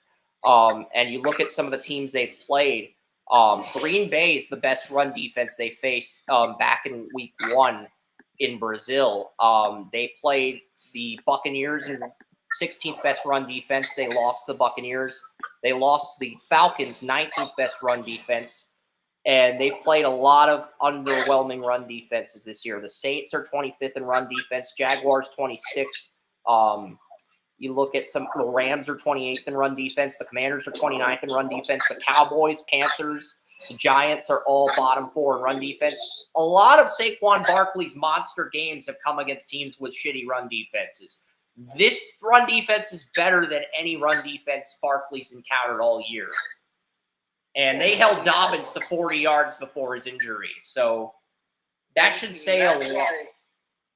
That's what I'm saying. It's like, I think this game is going to be. I think Barkley will reach 50 yards, but he will not get 100. I think he maxes out around 67 to 75 yards. I have him at 69, could get 70 or 71 and a touchdown, but he's not going to get, I don't think he's going to get 100 rushing yards on this defense. He might get 100 total yards and no touchdown, or he might get 71 yards and 1 touchdown, but that's the type of game I think we're getting, even from peak Barkley against this run defense. It's just, I'm looking at 80 yards and a touchdown with at least a 4 yards per average. Michael Pierce and Roquan are back. If Pierce is back and Travis Jones is back, then it's going to be hard to run the ball in the Ravens because they can just rotate those guys in, keep them conditioned. That's the other thing that a lot of people aren't looking at with this game. And that's, it's like I've said it for years, that's something that Jim Schwartz started back in the early 2000s. Like, rotate those guys in and out, and it's like the Ravens haven't been able to do that because they've been injured. Yeah, Pierce was injured in week 7, and Jones got injured last week, but they're both going to be healthy. But they were able to do that the first 6 games of the year. Pierce and Jones, they were able to rotate both of those guys, but they haven't been able to get back to that. And Roquan's coming back. Malik Harrison had 12 tackles in relief of Roquan last week. So they'll be able to rotate Roquan. They'll be able to rotate Harrison with Roquan or Simpson too. So I think that's that philosophy that Jim Schwartz brought in some 20 years ago, maybe 25 years ago, is incredibly important because if he says big guys, it keeps them from getting winded. It makes them, fresh off the game. So if that is something that can happen there. I just think, even though the Eagles are the better team analytically, I think the Ravens have the healthier depth chart, and I look at the officiating matchup, the fact the Ravens have won 4 in a row under Rolstad, the Eagles have won 3 in a row, and I look at the fact that the Ravens have played better in pass defense, and now they're getting their bodies back on that defensive line. That signals as everybody's going to bet on the Eagles, and then it's going to be a trap game, and the Ravens are going to win, but I could be wrong. I thought the Chargers were going to beat the Ravens. Maybe this is the game the Ravens are supposed to lose. We'll see, but I want to look at the Eagles injury report because now, with all the information I've revealed about the Ravens, I am sure Joey feels somewhat conflicted. Not completely conflicted, but somewhat conflicted about this game. So I am very much into the strategy of this game because I know what both teams have. But Devonta Smith is missed practice. If he's out again, then the Eagles are going to have – the Ravens can just double-team Brown and Goddard and dare the rest of the offense to beat them. I think Johnny Wilson got his first touchdown on Sunday night last week. So, okay, so Darius Slay did not practice. He's still in concussion protocol. Keely Ringo did not practice. I didn't even realize Keely Ringo was injured, but he's the number 4 corner when healthy, and Devonta Smith. Everybody else is healthy, but except for Brandon Graham and Bryce Huff, who are both on IR. So they're thin at edge rusher depth and they're thin at cornerback depth. But they have the 2 rookies, and Quinion Mitchell, Cooper DeJean have been fantastic this year. But those 2 are going to have a bad game eventually. Those 2 are going to have, Mitchell struggled against the Packers and he struggled against the Falcons, Buccaneers. But after that Week 4 game, he kind of settled down and took off from there. But he's due for a bad game. I just think he's due for one. I'm taking the Ravens, but I think the AFC Championship is going to be Chiefs Ravens, and I think the NFC title is going to be Eagles Lions. I think we will see both the Eagles and Ravens reach the conference title. So, I'm not going to go against it. I'm not saying either team will reach the Super Bowl. I know that's a reach at this point, but I think the Chiefs and Lions will have to get through the Ravens and Eagles to get to New Orleans. That's all I'm saying. I'm gonna go bold. Is that all right if I go bold? Can you elaborate on going bold? I'm going DeJean and Quentin throws with an interception, and they win. That's the only way they can win. If neither guy intercepts them, they are going to lose. I got both of them. And this is just a shock value take. If this doesn't happen, there's a good chance the Ravens win, and Joey looks foolish for picking against the Ravens. Because I just think the fan in you wants the Ravens to lose. I don't blame you. My mom hates the Ravens more than you do. Oh,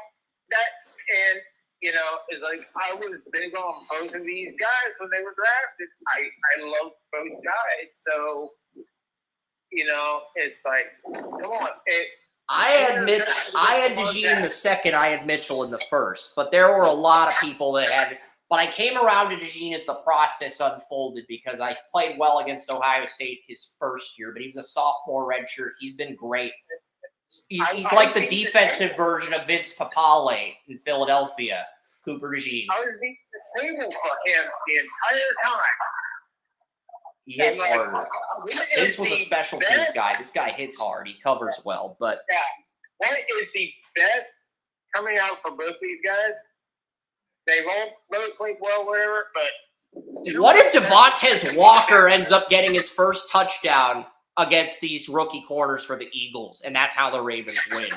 Because I feel like if the Ravens win, it's not gonna be Bateman or Flowers. It's gonna be a surprise target like Teelan Wallace against the Bengals. It's gonna be either Devontae Walker, the rookie, or it's going to be Deontay Johnson, the former Steeler that got traded to the Ravens. One of them is going to make the game-winning catch for Lamar Jackson. That's kind of how I think the game ends, and everyone's going to be surprised. That would be pretty cool. I will give it that. It's like, I just want to see these rookies go out there, because you got some great rookies here. Two of them I was incredibly high on. One of them you were high on. I had Mitchell in my top 12, and I had DeJean in the 24 to 40 range. But the medicals dropped DeJean down, even though he was cleared to work out before the draft. Yeah, those medical stuff. He was cleared to work out. He was cleared to work out. He actually did work out like the week before the draft, but teams did not put any stock into that, even though he was medically cleared. Because they wanted to underpay him. That's the whole thing. But here I got Ravens losing. I've got the Ravens winning 35-31. Bandel thinks the Ravens are overrated, but I think they're underrated. I think the Eagles are just riding an emotional high, and they got to come back down to earth. And even if they lose this game, they're still going to win the division. All this does is it keeps the NFC 1 seed in play if the Eagles win. The Ravens need this to win the division. I think there's greater urgency, but we'll see because this is a split decision game. Orrin, Kerman, Tracy took the Ravens. Wes, you, and Jason took the Eagles. So it was a split decision, 4-3 split decision. So you really had much faith in the Steelers, I guess, is the big thing. I don't have any faith in the Steelers. I think the Steelers are going to lose the division to Baltimore. I have the Steelers at 9-8, beating the Browns in Week 14 and losing the rest of their games. And I have the Bengals sweeping Pittsburgh, and I have the Steelers as my 7th seed. And Bo Nix misses the playoffs because they lost to the Steelers in Week 2. Even though he played better down the stretch, doesn't matter because he lost to Steelers in Week 2. And it's kind of a BS way for the Broncos season to end. And here's the thing. Right now, I'm not sure that the Steelers beat the Browns in 14. So, if what you think is true, the Steelers may have had a monumental climb and maybe getting set up for a monumental fall. The Steelers kind of remind me of the Eagles last year, the team that just choked down the stretch. And the Eagles aren't as deep as the Ravens, so they're going to need interceptions to beat Lamar Jackson. Lamar Jackson's only thrown 3 interceptions. He threw an interception against the Raiders. He threw an interception against the Raiders. He threw an interception against the Steelers, and I think his 3rd interception came. I don't remember. I'll look that up here because it is kind of a big stat. I'll look at the Lamar Jackson game log here. We got to get to the Sunday night game and the Monday night game, but I'll get to the game log here really quickly. He threw his first interception against the Raiders. He threw his second interception against the Commanders, and he threw his third interception against the Steelers. So those are the only picks Lamar's thrown the entire year. So that's why I like the Ravens. I think that they've just done a better job avoiding turnovers. And, Jalen Hurts has had some games where he's not as consistent with, Jalen Hurts has 5 interceptions to Lamar's 3, but he only has 13 passing touchdowns. But his rushing touchdowns, when you take that into account, it's very his stats are very close to Lamar. And it's RB1 Barkley versus RB2 Henry. And I just think the Ravens are healthier than the Eagles, and if the league wants the Ravens to win this, there's going to be shady officiating from Rolstad, whether we like it or not. Because that's the thing. If you're going with the quarterback being better, one quarterback being better than the other, Lamar has been exceptional this year, where Jalen Hurts has had difficulty with his act. That's what I'm saying. That's why I like the Ravens to pull the upset. I mean, the Ravens are favored. They're not. The Ravens are favored by like 2.5 or something. It's a 3-point game, but I'm going 35-31. Ravens barely cover. They win. This could go either way. If Lamar doesn't throw any interceptions, the Ravens will win. That's what I'm saying. Let's just go with it, how I feel. The Ravens has the better pass offense, and I believe the Eagles have a better rush offense. But the Ravens have a top 3 run defense. The Eagles are 7th in run defense. The Ravens are 2nd. So it's going to be a good game. Yeah. That's what we're getting at. This is going to be like the Ravens-Bills game last year in Philadelphia, where the Eagles won in overtime, and then Jesse Waters crowned the Eagles Super Bowl champions on Fox News, and then the Eagles went on a losing streak. After Trump waved the terrible towel, the Steelers played the Browns. And they did that on Sean Hannity on Fox News. So the Fox News curse struck both teams in Pennsylvania. It struck the Eagles last year. It looks like the Steelers could be this year's victim of the Fox News curse with Trump waving the terrible towel on Sean Hannity. Sorry, Sean, but we have to go over never deal with Donald Trump in professional football again. I just think if the Steelers finish 8-9, I think we know. I think we can attribute Donald Trump waving the terrible towel as the downfall of the Steelers, because the Jaguars, same thing happened. They took the terrible towel after beating the Steelers to get to 8-3, and then they lost the rest. They lost every game except one and finished 9-8. So the terrible towel has powers beyond beyond ordinary humans. Like it's that terrible towel has magic powers. I mean, it jinxed the Jaguars, and now it's jinxing the Steelers because Trump waved the towel after they beat the Ravens. So that towel has magic powers. It's like a voodoo towel. Take a crap on that towel and see what happens. Okay, Sunday night. We're in the Sunday night. Okay, Sunday night is 49ers Bills. I have a photo of Josh Allen on the site. First time we've had Allen on the cover since week 3.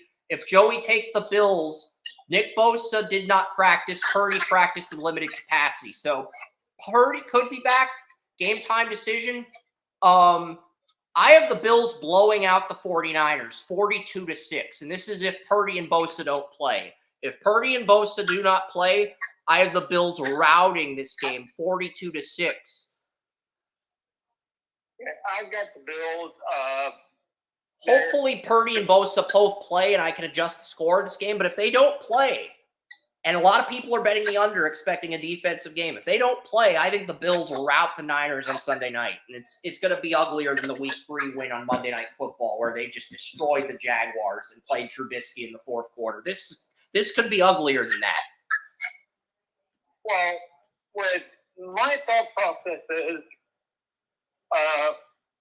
The 49ers are a great team without those two. It's just They've had a lot of injuries this year. I mean, Warren Hufanga missed most of the year. They got both those guys back last week. They got McCaffrey back. Ayuk's out for the year. Hargrave, their best defensive tackle, is out for the year. They got. I have to think this is maybe Josh Allen's best year as a coach. I agree. This is Allen's best year. I don't think the Bills are going to win the Super Bowl, but this could be Allen's first MVP regular season. So, in that vein, even if the 49ers are playing well without their stars, it may take their stars. The problem is there's games in Buffalo. If this game was in San Francisco, I'd have a reason for picking the Bills. I mean, the Bills got to play the Lions and Rams on the road. They're going to lose one of those games. They might lose both if the Rams are healthy. And in case people don't know, in case you didn't see the Thursday night game, that section of the country right now is cold as... It's going to snow in Buffalo. It's going to snow in Buffalo. It's going to snow in Buffalo on Sunday. And I've got the Bills winning 42-6. Yeah, so there's going to be a caption where Christian McCaffrey is so cold that he looks like Mr. Freeze. Christian McCaffrey is going to look like Mr. Freeze in Batman. Like Arnold Schwarzenegger, Mr. Freeze. That's how cold McCaffrey is going to be in Buffalo, that he's going to look like Mr. Arnold Schwarzenegger in Batman when he's Mr. Freeze. And people are going to turn that into a meme. And in case you guys didn't watch Thursday night, it was a very nice, very human night. We got to appreciate these snow games while we got them before the indoor stadiums arrive. But it became, within 10 minutes, that cold front moved over the entire region of the country. Within 10 minutes, that is absolutely freaking spectacular and deadly at the same time.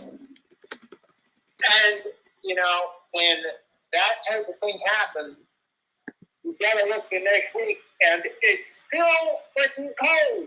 I looked at the weather report out for that section of the country the other day. It's still gonna be freaking cold. It's still gonna snow. It is still supposed to snow as of right now. Yeah, it is. So it's like, is that meeting in Cleveland going to be back? Or is Pittsburgh going to be back? Or is what we're talking about now going to be back in Buffalo? Let's face it, who's better equipped? I am going to look at Jameis Winston on Pro Football Reference. You got the Bills beating the Niners, correct? But not by the margin I do with 42-6. Yeah. All right, so the Bills are the fourth lock. Final game is Broncos-Browns. McCaffrey's going to be back. Final game is Broncos-Browns. I believe Tracy Porter picked the Browns on his birthday. So, to pull the upset, I'm going to double check the Facebook page. I want to double check here. Yes, he picked the Broncos. He picked the Broncos. I thought he picked the Browns. I did not correct that earlier. Broncos will be the fifth lock if Joey picks them to win, but he might just pick the Browns because Albright's talking about how the Browns have the third best man coverage, and that's kind of got you fired up. You're kind of conflicted. But I'm checking Pro Football Reference really quickly because I want to see what Winston did against Denver and Tampa or in New Orleans.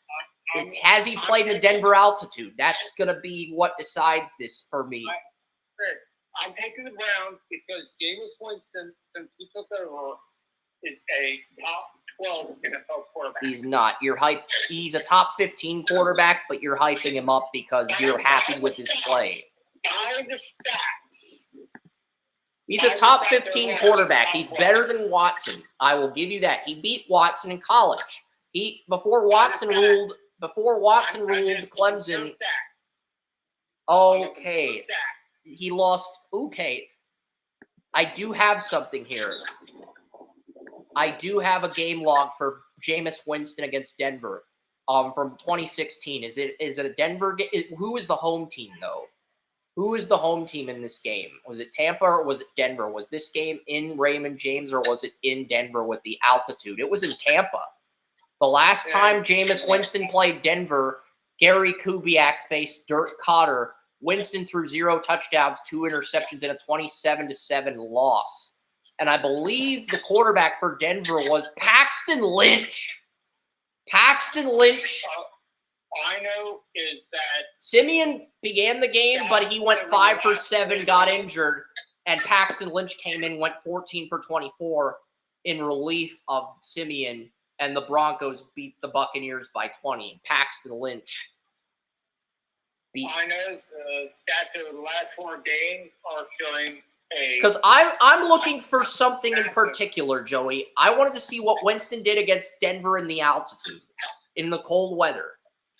I mean, he dominated in the cold weather against Pittsburgh this year, but you can't just look at this year. You got to look at all-time cold environments. Every single game. I'm looking at every game he's done this year. You're only looking at the Browns stuff. I'm looking at every single game in his career. We are on different wavelengths because I want to see what he's done in the cold just before he joined Cleveland. The last couple of years, he's been injured since his time with the Saints. To be fair to Jameis Winston, the Broncos, they did have a really good defense after winning Super Bowl 50, but they didn't have a quarterback. That's why they missed the playoffs after winning Super Bowl 50. Their defense was still good for one more year, and then it declined after that in 2017, 2018. I'm going to look at what he's done this year because he has been a backup and he has been injured. So you have to take these things. I agree you have to look at this year, but the Broncos have a really good cornerback trio. But I think Riley Moss missed the Week 12 game. Then let's look because at Patrick Surtain and Riley Moss were both 1-6 back in Week 5 before Surtain went into concussion protocol. Then Damari Mathis, who's been the number 2 corner next to Surtain the first 2 years of his career, comes back, plays number 2 corner next to Moss in the Thursday night win over the Saints. He's been the nickel corner ever since. So ever since the Broncos have had that trio at corner, it's been frustrating for quarterbacks to throw on Denver. I agree because I even text you. I was impressed with the Broncos corner. If Surtain, Moss, and Mathis are all healthy, Cleveland's going to have problems against Denver. It's going to be – I didn't say it's going to be easy. I'm not saying the Browns can't win, but this feels like a game where if they do win, it's going to be like a 21 – it's going to be like a 24-20 game. I feel like Denver can hold the Browns to 20 or less. I agree. Denver can hold the Browns to 20 or less, but if Bo Nix struggles against the Browns, Winston might just do enough to win. That's the other thing people need to look more carefully at. I can agree with this game either way. I can agree with this game going either way. I do really like the corners for Broncos. I've watched the all 22 on the Broncos. Their corners were outside of the Ravens game where Lamar dropped like 50 on the Broncos. That was their only bad game of the year. They were right over wide receiver. It takes a quarterback hitting the spots. Point blank hit the spots to get there with those Broncos corners. And to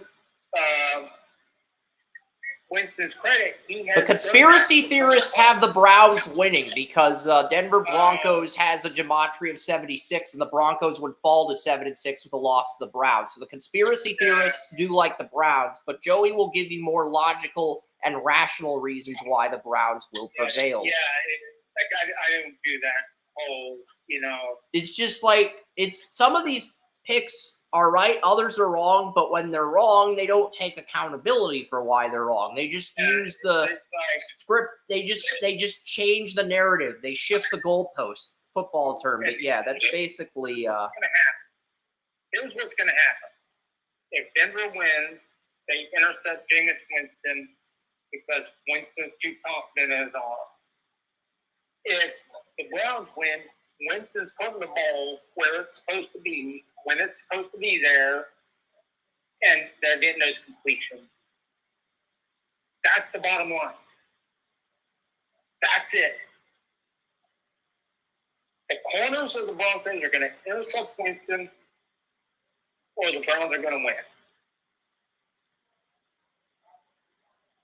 And quite frankly, I see either one happen. Yeah, if the Browns win,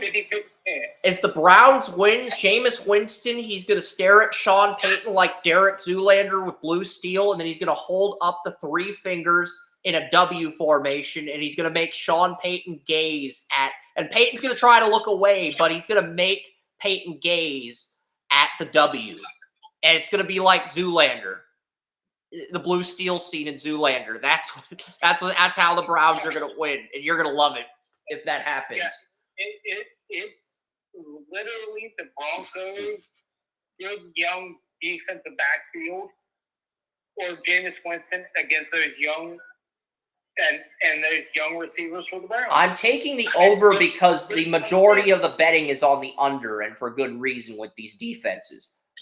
As like 73% betting the under. The under's 40.5. So I'm taking the over. That's what I do. I look at who's bet. Is the majority of betting action on the over-under? If it's on the under, I go the opposite route. If it's on the over, I take the under. If it's 50-50, I trust my gut. That's basically how I look at the over-under. And that's a good way to do it. It's like Winston's the veteran, and that's what I'm looking Here's at. the thing that's shocking, Joey. 62% of the public is betting on Cleveland. Even though Denver, everybody except Joey has Denver winning, 62% of the betting is on the Browns right now. Interesting. I didn't expect it to be that high. My thought is Winston's the veteran against a lot of young corners that are very good and that I like and I expect to improve greatly as the year goes on. Also, Drew Sanders, who tore his ACL back in May, was a full practice last week. There is an outside chance he gets cleared to play later in the season. I think he'd be back for the playoffs. He was a full practice every day last week, but the Broncos didn't activate him. If he's a full practice every day again, could see the Broncos eavesdrop him and subtly put him into the lineup, hoping he can stop Nick Chubb. That might be the Sean Payton surprise this week to look out for. Because Nick Chubb did look a lot more like himself last week. 20 rushes, I think 60 something. If he's a full practice again, I'm wondering if Sean Payton's going to activate him like 32 hours before game day, last minute, and no media's not going to cover it because he's not that established superstar yet, and then he's going to be a guy who has that breakout game and stops Chubb. That could be the curveball. Because if you tear your Achilles for the first time back in May, you could come back in December if everything's perfect as far as the rehab recovery process goes. It's unlikely, but it's possible. And that's another thing we have to look at. It's like every week Nick Chubb has played, he has looked more like Nick Chubb. And the Broncos do not have Alex Singleton. He suffered a season-ending injury in Week 4. So the Broncos are super depleted at inside linebacker. This could be the Nick Chubb 100-yard game. It really could. The match. He get 80 last week, and he ended up getting 60. You're right. This may be his 100-yard game. And if that happens, and that's another thing that may end up being a long day for Denver.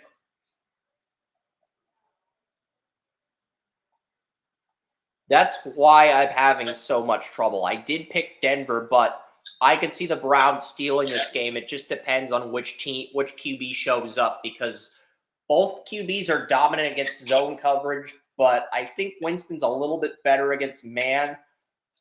At the same token, I think Bo Nix does a better job avoiding turnovers. That's why it's such a tough game to pick. And that's the thing that I look at. It's like that's why I love these gunslingers like Winston. It's like he's going to either. There's a chance he throws for 4 or 5 touchdowns. There's a chance he throws for 3 interceptions. The fan in me loves guys like that. Because Bo Nix frustrated the crap out of Joey the first 3 weeks of the season because Joey thought Bo Nix would beat Seattle, and then he thought he'd beat Pittsburgh, and then he laid an egg in both of those games. And then week 3, back in May, I was telling you guys, Bo Nix's first win is going to come against Baker Mayfield when the schedules first came out because I didn't trust the new OC for the Bucs, but Baker's done a good job even without Canales. And, you know, they end up winning that game. It was confusing at all. I have been Yeah, everybody forgets his first game was against first college win was against Justin Herbert. I remember because I was watching that game at the Pittsburgh Bottle Shop Bar and Grill. That was when I was starting to get into scouting. I was coding on the iPad. I was just having fun, being more of a kid instead of just going out. But going out to bars costs money, and it's just more convenient to watch the games inside. My hopes for this game is, as a fan, is that Jameis Winston and Bo Nix both ball out and they do a shootout. I know it's probably not going to happen, but that is my hope as a fan because I love both these sports. It might happen because a lot of people are betting on the under, and majority's betting on the Browns, and the under's 40.5, which is relatively low. It'd be fun, and that's my hope. Okay, the Saints did play at Denver in 2020. I'm November 29th, 2020. The Saints blew out the Broncos 31-3. I'm looking at the game log for this. The Saints blew out Denver in Denver. But the quarterback for this game was Taysom Hill. Taysom Hill went 9 for 16 with 78 passing yards. So Drew Brees was injured, or Drew Brees was either retired or injured. I think 2020, 2021 was the first year Brees retired. So Taysom Hill started this game, and he had 78 yards, 9 for 16, and the Saints blew out Denver 31-3. Latavius Murray had 124 rushing yards. Because remember, I think Latavius Murray went from the Raiders to the Saints, and then he went to Denver. So Murray just popped off against Denver in that game. That was the year that Jameis Winston blew out his ACL. Okay, that makes a lot more sense. But it was 19 carries, 124 rushing yards, 2 rushing touchdowns for Latavius Murray. Murray went off in that game. I'm using Pro Football Reference to try to find out what's happened with Winston, but it's all over the place. But that's the thing. If the Browns beat Denver, they're going to have the confidence to sweep Pittsburgh. But Mike Tomlin has never lost the Browns in his career. He's never lost the Browns in Pittsburgh outside of the playoff game in the regular season. And he's great in prime time. And the Browns will have a shorter week against Pittsburgh. But Highsmith was out against Cleveland in the Thursday night game. He'll probably be back in week 14. Because he's been dealing with an injury. I'll look it up really quickly. I'll look up the Steelers injury report for you to give you an idea of week 14. And then we'll wrap it up because we can talk about college. We only have 10 outside linebackers for Saturday's show. 10, that's it. It's kind of a break from what we're used to. And since we've covered all the NFL games, I guess after we get through the 10 linebackers, since we have no bye weeks, Joey can talk about whatever. Joey has the floor to talk about whatever he wants. Or we could stop after the 10 linebackers and do a 30-minute show. It's up to you. You can. And I'll figure that out later. We don't have to decide now. We can decide later in the week. So to be decided. But yeah. Because if we finish the show before 11 a.m., I'll have a lot more time to code week 14. But if you want to live stream Ohio State, Michigan again, or if you want to live stream some of these games like Vanderbilt, Tennessee, I think is on ABC. My parents, I ever tell you the story, Joey, about my parents, how they, the wedding, they went to a Tennessee Vanderbilt game the day of the wedding where Tennessee beat Vanderbilt at Neyland. And then when Tennessee beat Miami in the 1986 Sugar Bowl, my mom stuck her finger in the Miami Hurricanes team cake, the Jimmy Johnson cake, when Vinny Testaverde and Miami played Tennessee and New Orleans at the Sugar Bowl. That's how it went down, Joey. I was telling William this on Under the Bleachers, but that is the story of my parents' honeymoon. My mom stuck her finger in Jimmy Johnson's team cake before Sugar Bowl. I swear, Joey, that's how it went down. If you're not here, yeah, Joey hung up. We'll figure this out Saturday. I appreciate Joey calling in. We are going to end the live stream, though. And, I'll show you guys the results here, and then we will get to the games because we're going to wrap this up. I've been talking. Joey's been talking. Usually Utopia Football Insider is not this long, but when Oren is here, it is only 30 minutes. It's only 30 minutes. But yeah. And Joey picked the Browns. Tracy picked the Broncos. Joey picked the Browns. So I'm going to fix that right now. Only 4 locks this week. So, we'll see what happens. But,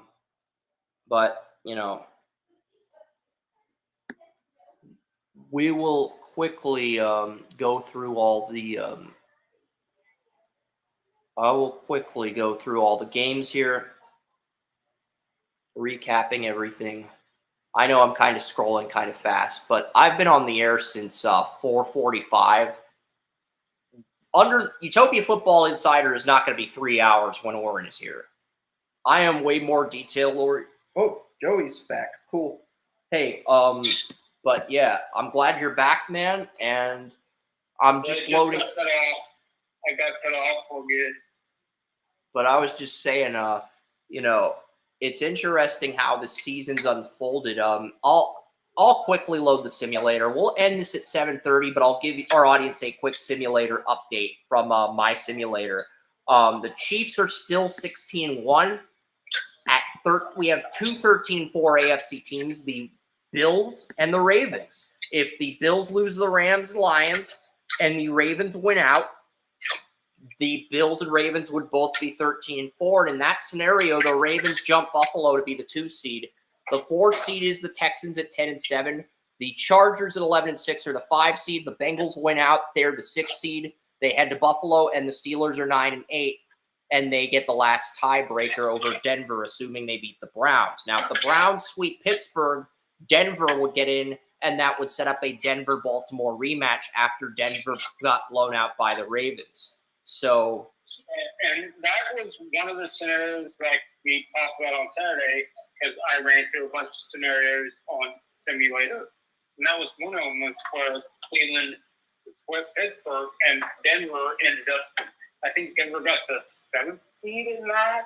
I don't think that would happen, though, unless I just feel like Pittsburgh's too talented to not get swept by Cleveland. They usually beat the Browns at home, but if things hold up and but we had the Bills at 2 and the Ravens at 3. That was what on Saturday we had the Bills at 2 and Ravens at 3 because we both had the Chargers beating the Ravens. But the Chargers losing the Ravens alters their outlook from 12-5 to 11-6. The Ravens are now at 13-4, assuming they win out, and they can still go 12-5 if they lose the Eagles and win out and have momentum entering the playoffs. But I've got the Ravens winning. So the Chiefs would be on a winning streak to enter the playoffs. So would the Ravens. So would the Bills, because if the Bills lose to the Rams and Lions weeks 14 and 15, they could still enter the playoffs with a 3-game winning streak. The Texans would be 10-7. I'm not sure who their loss would come to. I've got the Texans losing the Chiefs and the Ravens, but they beat the Titans to enter week 18. So the Texans would have a 1-game winning streak. The Chargers would be 11-6. Their loss would come to the I have the Chargers losing to the Chiefs in week 14 and the Patriots in week 17. I may change that if the Chargers are fully healthy on defense. I may flip that from New England to LA. It depends. If Perriman, Samuel, Cam Hart are all healthy by week 17, I probably will flip that to a Charger win. But I do have the Patriots as an upset for shock value at the moment. But I still have the Chargers at 11-6 regardless. So they're my I would 5 say seed. that we have seen stranger things happen. I have the Steelers ending the year on a losing streak. I have the Steelers beating the Browns in Week 14, but ending the regular season on a 4-game losing streak if they beat the Browns. So that's the thing to watch. If they lose the Browns, again, they're 8-9. They go from 8-3 to 8-9, which is worse than the Jaguars, because the Jaguars at least started 8-3 before collapsing and going 9-8. And that ends Tomlin's streak. And I think that would be more compelling than anything losing to the Browns or anything else. Ending Tomlin's streak of 500 or above for the last, 15 years? Yeah, but I think they'll keep that streak alive and barely get in. And it's not that I've tried to avoid Pittsburgh making the playoffs, but it's just inevitable, because if Denver and Pittsburgh both go 9-8, Denver gets screwed because Pittsburgh beat them in Week 2. That's the crime. But that's how the NFL works. Head-to-head matters. I see how you think like that, because Mike Tomlin. Just Mike Tomlin. Just say Mike Tomlin. It's not just Tomlin. It's Watt. It's Hayward. It's the black and gold brand. You might think they're a bunch of pansies compared to Myles Garrett, and to be fair, they were not good. They were not good sports to Garrett. When Garrett had his Defensive Player of the Year moment, they were pussies. They didn't congratulate him. They weren't high-value men. They were beta males in that moment. In that moment, what I say is that Myles Garrett has always been a one-man show where Watts always had this much help, and Myles Garrett always congratulated Watts every time. And they had Minka. The Steelers added pieces around Watt. And here's the thing people don't talk about. TJ Watt has 0 playoff wins in his career. Since the Steelers drafted him in 2017, they have not won a playoff game. They lost the Jaguars when they were the 2 seed during Watt's rookie year. They lost the wild card game to the Browns when Ben Roethlisberger came back from his injury. After the 11-0 start, they lost to the Chiefs as a 7 seed after getting in at 9-8.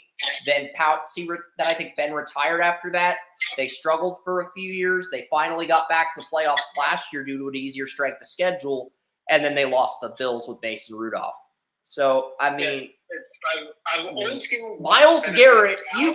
You can say Myles Garrett's a scab compared to Watt if you like Watt's defensive accolades more. That's fine. Myles Garrett has more playoff wins than TJ Watt, which invalidates the argument for Watt being better than Garrett. Also, Myles Garrett defeated Watt in that playoff game. So Browns might only have 1 playoff win with Myles Garrett, but it was against TJ Watt, so that matters.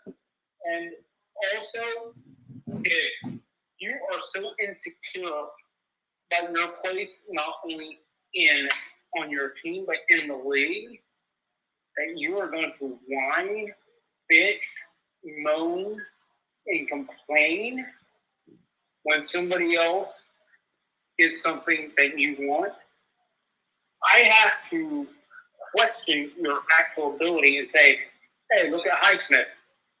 Highsmith really the star? Or think of Hayward.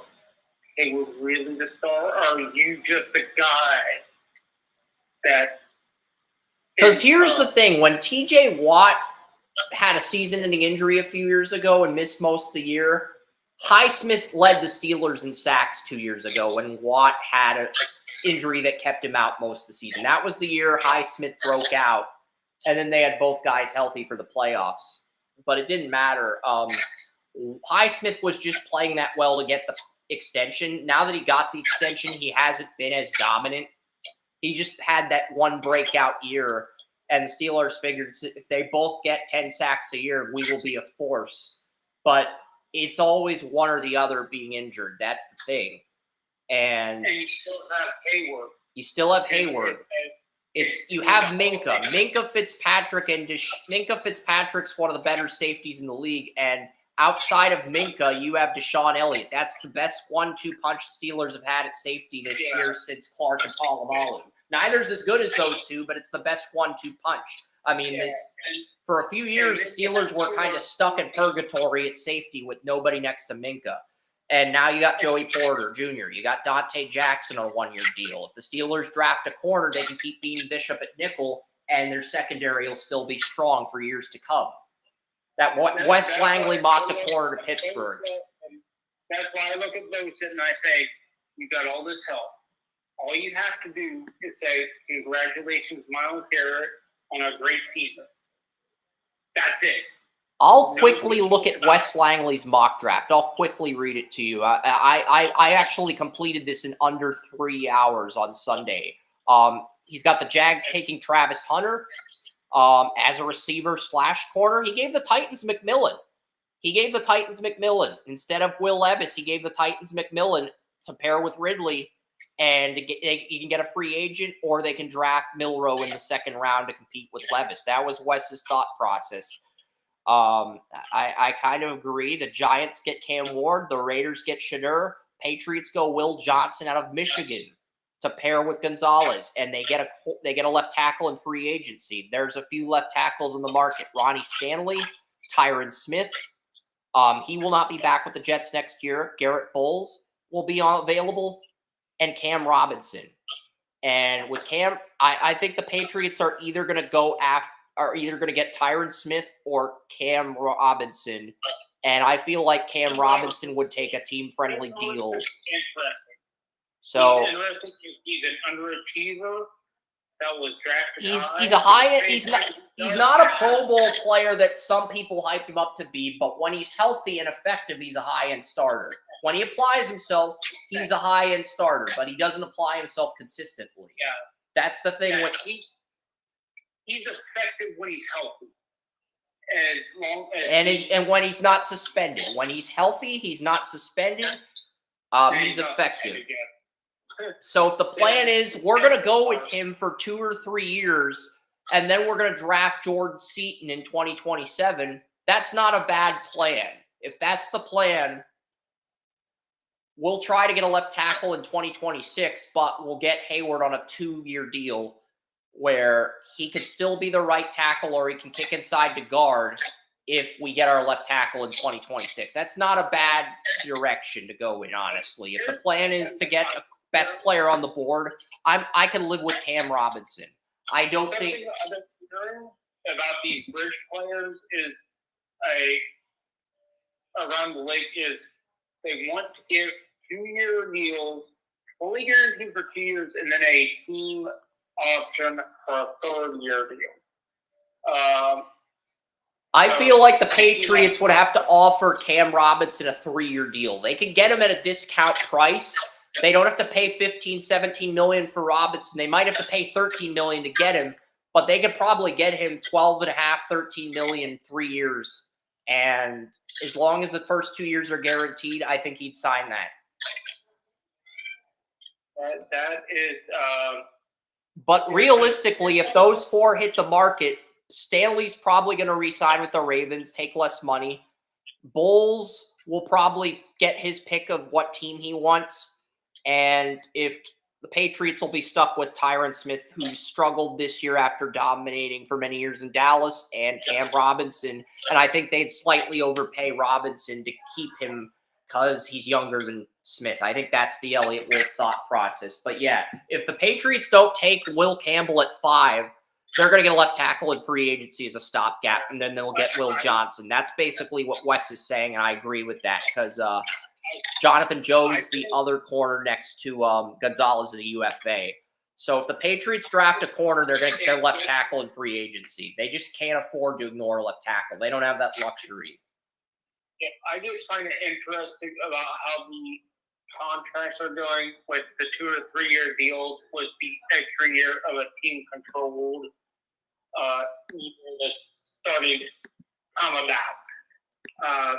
I'll screen share the mock draft here. I'll screen share Wes's mock draft here, and then we'll sign off.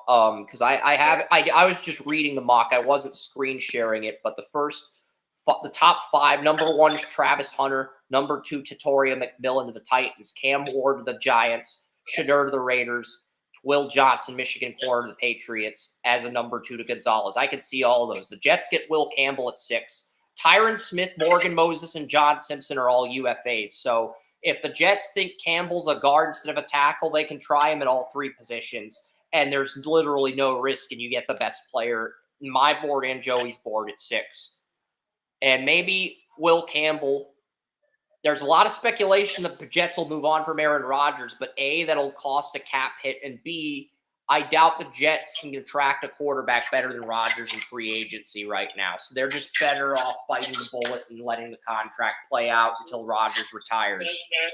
I do not want anything to read me after hearing the free agency quarterbacks once. I do not ever want to hear that again because it is atrocious and it is nauseating. Yeah, because Jets fans are basically saying, let's get out of the Aaron Rodgers contract. You don't have a better option with the free agents on the market. Jets fans are probably smoking something that is much powerful than pot. It's the top secret drug that Aaron Rodgers stashes on his darkness retreat. That is what the Jets are smoking. The top secret drug. I know there's a top secret drug, and Rodgers will never say what it is. He'll tell people he doesn't do drugs, or he's a model citizen, or that he uses marijuana recreationally because he's a very cool, laid-back guy. Hollywood parties. I mean, there's a lot of things that go on there. But basically, if the Jets drafted Will Campbell, him and Olu Fashanu would compete for left tackle because Smith, Moses, Simpson were all in one-year deals. Whoever loses that competition can play right tackle. And if Olu wins the left tackle job, you move Campbell over to right tackle. No big deal. If the arm length is still a concern, you can kick him inside the left guard. It is a win-win-win situation for Will Campbell at 6. There's literally no risk for the Jets picking him there. He's the best player in the draft, and you can try him at all 3 positions. If he beats out Fashanu, you can play him at left tackle. And keep Fashanu at right tackle. If the Jets fail at that, 7 and 8. I mean, 7 and 8 can both take him, and they both got left tackles. That they both got left tackles that can play right tackle. So 7 and 8. I mean, Will Johnson. I have Will Johnson to the Patriots at 5. Wes does. I'm looking at Wes's mock. He gave the Browns Michigan's Mason Graham to pair with Dalvin Tomlinson. I've had Mason Graham to the Browns since at 17 since the beginning of the year. Graham would be a great pick, but I don't think he'd pair with Dalvin Tomlinson because I think Tomlinson's going to be going after this year. Well, if Tomlinson leaves, Graham would pair with Garrett. But you got to look at the buyouts. You can't look at what you're hearing on radio stations and rumors. I don't think Dalvin Tomlinson's contract can be bought out without a penalty until 2026. I'm looking at the contract. Well, you also have to look at Jimmy Haslam. He's willing to take that. He's willing to take that. Yeah, Haslam's contract. I mean, Tomlinson's deal runs. I don't know why I said that, but Dalvin Tomlinson's contract runs through 2027, and the Browns cannot buy it out until 26. What's the hit? Well, actually, there's a cap hit of $19.5 million, but a dead cap of $17.1 million. So if the Browns buy out Tomlinson, they actually save $2.4 million, almost $2.4 million. It's 2.3, not 2.39 something million. They're actually saving money. Yeah. That's according to Spot Track, they'd save money if they bought out Tomlinson this year, but they'd save $7 million versus $2 million if they wait till 26. So it's basically it's an either or. You know how you have either or equations in math? This is an either or contract. The Browns can choose to buy him out now, or they can save money by buying him out later. Those are good to have. We need to see more either or contracts in the NFL, for being honest. I wish we'd see more of those because it would show that the general managers know a hell of a lot more than they still want on a normal basis. Yeah. So Yeah, if Andrew Barry ever decides to teach a master class, one of the lessons needs to be how to set up an either-or contract. That needs to be one of the lessons in the curriculum. But let's get back to Carolina at 8. They go Mikael Williams. Carolina needs that sack artist. Not sure Williams is the guy, but he's the best edge on Wes's board. Cowboys get Ashton Genty at 9. They get another superstar to pair with Dak and Lamb. Saints got Luther Burden to pair with Olave. Genty is going to be a superstar. He is going to be. If the Cowboys draft Genty and Dak's healthy next year, they could very easily win the NFC East, especially if they get Belichick or somebody who's a big name. I compared Genty to Ezekiel Elliott when Elliott came out. Best offensive weapon in the draft. His numbers are more comparable to Derrick Henry's, but he doesn't run with the power Henry runs with. He's more elusive than Henry, but he doesn't run with the power and he doesn't truck like Henry. He catches the ball like Elliott. He doesn't run like Henry, but he runs incredibly well. There are comparisons to both guys. So Genty's going to be potentially the best offensive player to come out of this draft. Yeah. And the Saints get Luther Burden at 10 after extending Kamara. James Pierce, the edge rusher you love, goes to the Bengals. And the Bengals get him to compete with Miles Murphy. And they buy out Hubbard to save $9.6 million. They can do that. The Bengals want to create cap space. They can buy out Hubbard, who's underachieved this year, while Hendrickson's had points where he's led the league in sacks.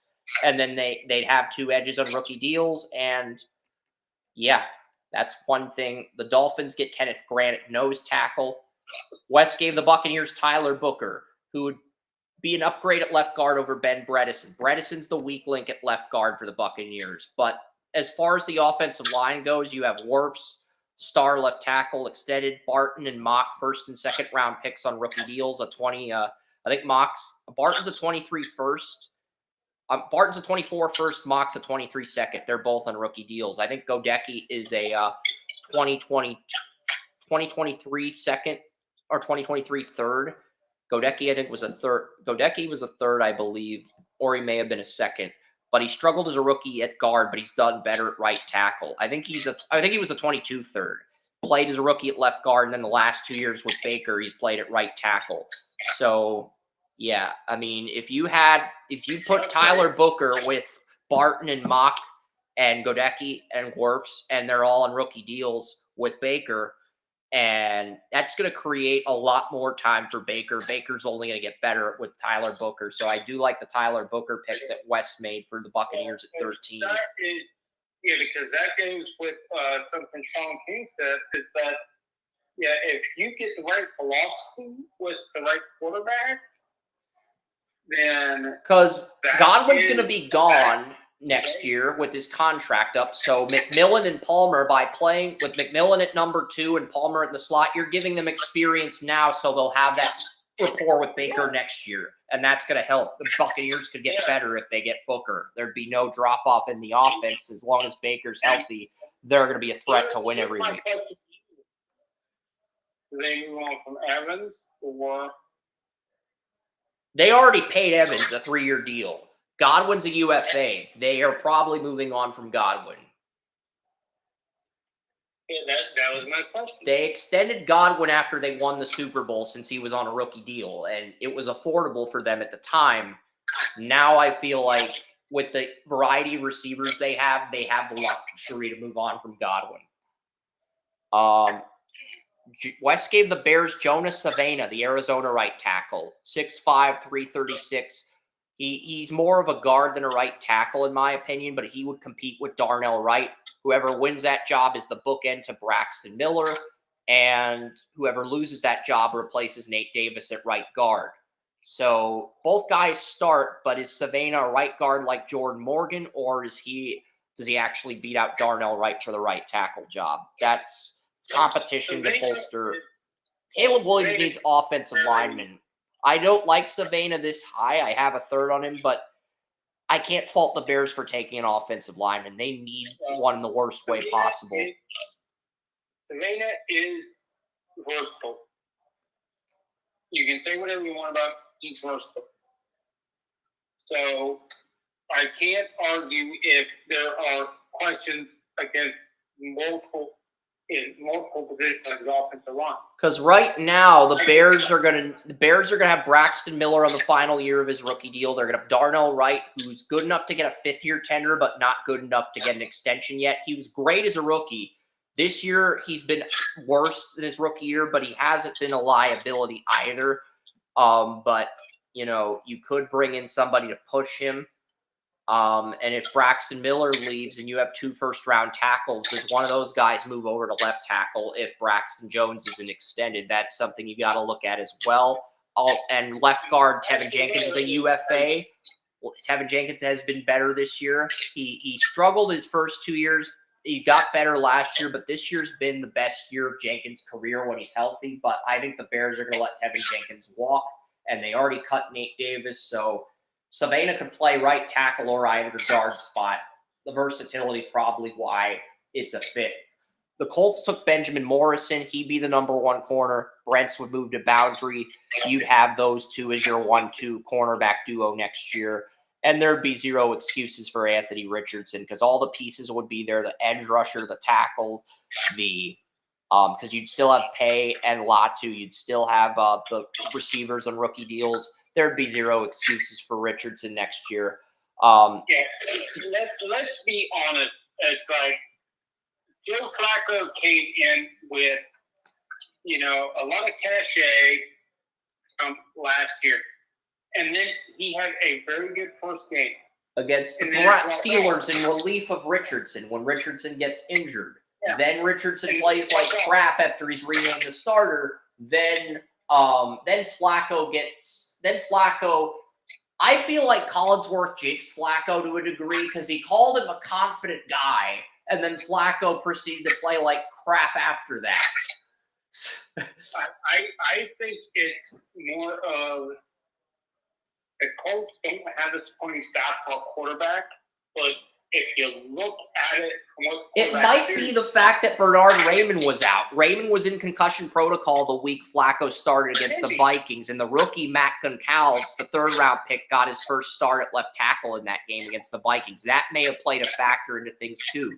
They put Ryan Kelly on IR a few weeks ago, but Tanner Bortolini was top 5 in pass blocking, and he's versatile enough to play left guard and right guard. But instead of continuing to play him, the Colts decide, Bortolini's our backup center. Unless Ryan Kelly's injured, he's going to be on the bench. And you play an undrafted guy at right guard over Bortolini. No, if Tanner's top 5 among centers in pass blocking, you play him every single week. That type of decision-making is why the Colts are the Colts right now. I'm sorry. Yeah, that may be true. And it's also maybe true that they put Anthony Richardson in before he is ready to start. And, they should have kept Flacco. They should have had somebody before Flacco and then they should have kept Flacco in. They had Minshew and then they had Flacco, but because Richardson checked off a lot of boxes coming out of college, so there was just an overwhelming expectation he'd be the guy, even though he was raw, even though there were growing pains. The Rams get Kelvin Banks Jr. I was leading the charge on that one. So yeah. I can definitely say he was the most raw, but probably the most physically talented quarterback in class. But at the same time, you got to handle him right. If you don't handle him correctly, hey, guess what? This is what you get. Handle the situation correctly. That goes back to the Colts coach. Yeah. Oh, the Broncos waived Greg Dulcich on Monday.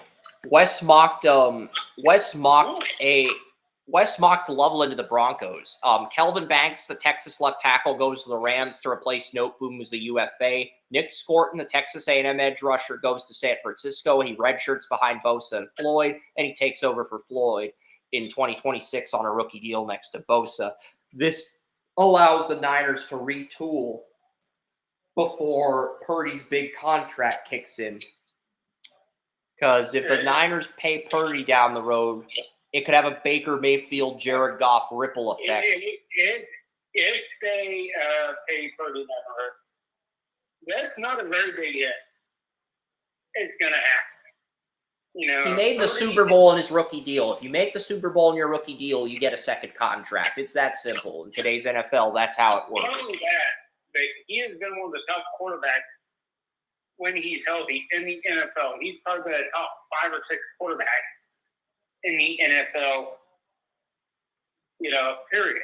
And the Niners are going to get to this crux point where they have to start cutting guys to save cap space once they pay Purdy. So Leonard I think you can agree with me in how he plays and in his football intelligence stuff. Like, kind of reminds me of a young Tom Brady. It is a young Tom Brady, arguably the best value pick in the draft since Brady got to the Super Bowl as Mr. Irrelevant. But here's the thing: you have Bosa, you have Javon Hargrave, you have the receivers, Debo, Kittle, Ayuk. You paid all these guys. You're gonna have to cut somebody at some point to save cap space once you pay Purdy. That's why they say window of opportunity. So while I think the Niners do need a right tackle right now, if you want to draft an edge rusher in the first round, I don't hate the decision, because if you do, you're preparing him for replacing Leonard Floyd. That's the reality. And you still have 2 good edge rushers at defensive end. The Broncos get Colson Loveland of Michigan to pair with Bo Nix to get a weapon to take pressure off of Sutton and Franklin. Falcons get Abdul Carter if Matt Judon leaves. Deion Walker to the Cardinals to replace. He's an upgrade over Roy Lopez. I think he would beat out Roy Lopez. Deion Walker. We both love Walker. Check out the defensive tackle rankings for more on Walker. Ursary goes to the Commanders, and Ursary's the left tackle. Allegretti remains at left guard. Baez at center. Brandon Coleman played left tackle and right guard at TCU. Coleman moves back to right guard, where Sam Cosmi is a UFA. Cosmi's rookie deal is going to be up, so you could kill 2 birds with 1 stone by drafting a left tackle and moving Coleman back to right guard, and you'd have Wiley. And Jaden Daniels would be able to do more with that offensive line in year 2. Texans get Walter Nolan and Ole Miss. The Ravens get Tui Maloau as an edge rusher. You have Owa, because the Ravens use the 5th-year tender on Owa, so they have him for this year and next. Van Noy's not a free agent till 2026, so Tua Maloau can learn the 34 defense, start out as a situational edge like Van Ness and like Rashawn Gary, and then take over next year. Chargers get Egbuka. Yeah, West gave the Chargers Egbuka to pair with Ladd McConkey because Palmer's a free agent. So they probably should keep Palmer on a team-friendly deal and try to get rid of Quentin Johnston, but since they drafted Johnston in the first round, they're stuck with him at least for the duration of his rookie deal. So you draft Egbuka, him and McConkey are the 2 featured weapons. Johnston moves to the slot. You only use him in 3 receiver sets. And if Johnston doesn't take that leap in year 3, you move him for whatever you can get for him. That's literally the thought process there. Packers get Tyleik Williams. TJ Slayton took the defensive tackle job from Devontae Wyatt, first-round pick who I love. Wes loved Wyatt as well. Green Bay extended Clark a second time after his rookie deal, but Slayton's going to be a UFA after his rookie deal is up. So bringing in somebody to push Wyatt like Tyleik Williams makes a lot of sense. Steelers get Dalen Everett. I know you were pissed off that Wes mocked Dalen Everett to the Steelers because you kind of like Dalen Everett. So Dalen Everett would be next to Joey Porter Jr., covering number 2 receivers. Beanie Bishop, who took the nickel corner job from Cameron Sutton during his suspension, surprised a lot of people as a UDFA. That would be the trio in Pittsburgh. That'd be a great trio. You'd have that trio for 1 year on rookie deals, and then you pay Porter if he continues to improve. Jalen Walker goes to the Vikings at 28. The Vikings already have Greenard and Van Ginkel and Dallas Turner, but Van Ginkel's a 26 UFA, so if you draft Jalen Walker at Georgia, Turner and Walker would compete to replace Van Ginkel in 26. Eagles get Landon Jackson. Sweat's a UFA. I did not catch this. Wes found out that Josh Sweat is a UFA after this year, and Nolan Smith went from a backup to a 34 left outside linebacker, starting over Huff and Brandon Graham. West believes Sweat will hit free agency. Nolan Smith will move back to 34 right outside linebacker where he played at Georgia. And the Eagles will have to get another edge rusher unless they are confident in Bryce Huff with Brandon Graham retiring. So he went Landon Jackson. I think Landon Jackson's more of a 43 guy, but Ravens drafted Suggs, 43 body. He moved to the 34. If Landon Jackson can make that conversion, Howie Roseman will look like King Midas. And you do not want that. Howie Roseman has made NFL fans suffer for years. You do not want Howie Roseman to have a draft where he looks like King Midas. I mean, you just do not want that. The Bills get LT Overton, the Alabama defensive tackle. The Chiefs get Tacario Davis to replace Algerius Sneed if they lose the Super Bowl. And the Lions get Donovan Jackson to move in at left guard, and they move Glasgow back to right guard where Zeitler played. And with that offensive line, Lions would be positioned to repeat if they won Super Bowl 59. But yeah, that's Wes's first mock draft. Anything you want to say before we sign off? It's 8 p.m. I can't believe we got through the entire mock draft. But here's the thing, Chris.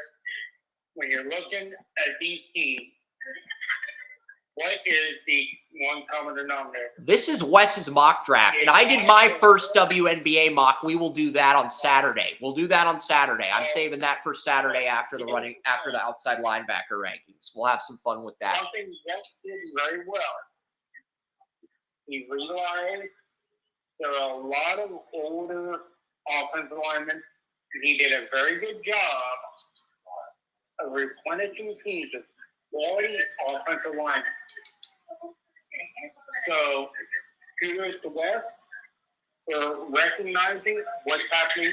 I appreciate it because Wes sent me this mock draft on Sunday, so that's why I was behind. I couldn't code week 14 because I said, you know what? Wes sent me a mock. I got to be a team player and put Wes's mock on the site. And I did it. I started at like 10 a.m. It got it up at like 12:45, like at the end of Ferris Bueller's Day Off when he's running home to try to avoid getting busted for skipping school. It was that close. I was doing his mock, and I got the mock up at like 12:45, so I didn't have time to go through all the write-ups for each game, like the pregame with injuries and stuff. I had to improvise. But I think it was the right decision to get his mock-up on the site, to challenge myself to get his mock-up on the site, and I did it, barely. But I completed a one-round mock in under 3 hours, Joey. That's CIA-level stuff.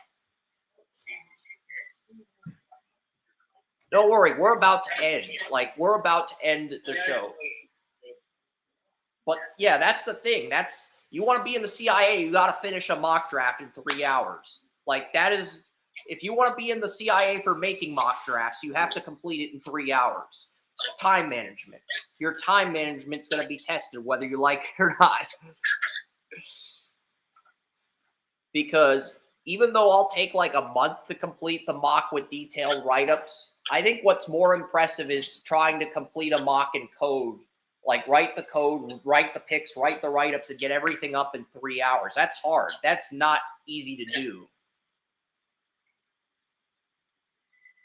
But if the write-ups are short and to the point, like Matt Miller or Jeremiah, sometimes Jeremiah only does like a paragraph, but he does one sentence. He doesn't even do 2 sentences. Paragraph is a minimum of 2 sentences. Bare minimum of 2 sentences. But some people, they'll just put 1 sentence in the mock draft and they'll say this is acceptable. I do not, but I disagree, but it's their mock draft. I'm not one to argue. Paragraph is 3 sentences. Yeah. I'm being lenient when I say a paragraph is 2 sentences, but there are mock drafts where they have a paragraph and it's only 1 sentence. Because it's about the presentation. It's about making the site mobile friendly and the presentation of the mock draft. That's what the media at NFL is trying to sell you, the presentation of their mock drafts. Because they want you to tune into NFL Network to hear them talk about the guys. That's the thing. But yeah, we still have 11 people listening to us. I know my mom's complaining about how we're still on the air, but we still have 11 people, 10 on X and 1 on YouTube. So great job. Everyone's still here. People graduate from third grade English class to say 2 sentences is a paragraph. 2 sentences is a bare minimum for a paragraph. I prefer 3 to 5 sentences. I prefer 3 to 5. But I've seen mock drafts on NFL.com, and Walt's guilty of this a few times, where he'll do a write-up, but it's only 1 sentence. I can live with that in the 4th round, but in the 1st round, you got to have a minimum of 2 sentences, a bare minimum. And that's me being the good cop, the lenient guy. You want to be the hard ass, the bad cop like Joey, you got to have 3 to 5 sentences. I'm gonna be the hard ass. I'm gonna say under 3 sentences to a paragraph, it's got to be 3 to 5. You only got 3. Did you graduate elementary school? I prefer 2 paragraphs, but I can live with 1 if the paragraph is good and it's to the point. You know, I'm flexible in that sense. That's why I'm easy to work with. Yeah, I did do a WNBA mock after the lottery came out, but I figured we'll save that for Saturday because it's only 12 teams and we can kill time by talking about that. And Sellers, the player Joey told me about on Maryland, she's in the mock draft. We also have a player on Santa Clara in the top 5 that nobody in the media is talking about. So, and the Dallas Wings won the lottery, so I'm not going to go into too much details. You're going to have to tune in Saturday to find out what happens. But yeah, we'll see you guys then. You'll get the outside linebacker rankings. Just 10 outside linebackers and the 12 picks in the WNBA draft. Just a top 12, like a brief overview. So that'll be Saturday at 10. I'm signing off. I've had a sub out for like 2 hours. I have not touched it yet because I'm committed to, getting this show up. But I'm going to go eat that sub. Joey's going to go do his thing and relax before Thanksgiving. And I still got I got everybody's picks updated on the site during the live stream. So that'll be up to promote as well. And I got to promote the other show I recorded with William. So see you later. Enjoy your Thanksgivings, guys. Don't just watch Joey and I all day, or watch us if you want to watch us. But there's good football on. Spend time with your families. Be thankful for stuff. All right, we're out of here. We'll see you Saturday at 10 a.m. Yes, get your family to watch Joey and myself on YouTube. Also, get your family to like and subscribe. It's very easy. If you love our show, that is. But yeah, we're going to make sure you love our show. We're going to do our best to make sure you love our show. But yeah, we'll see you Saturday. Like us, our show.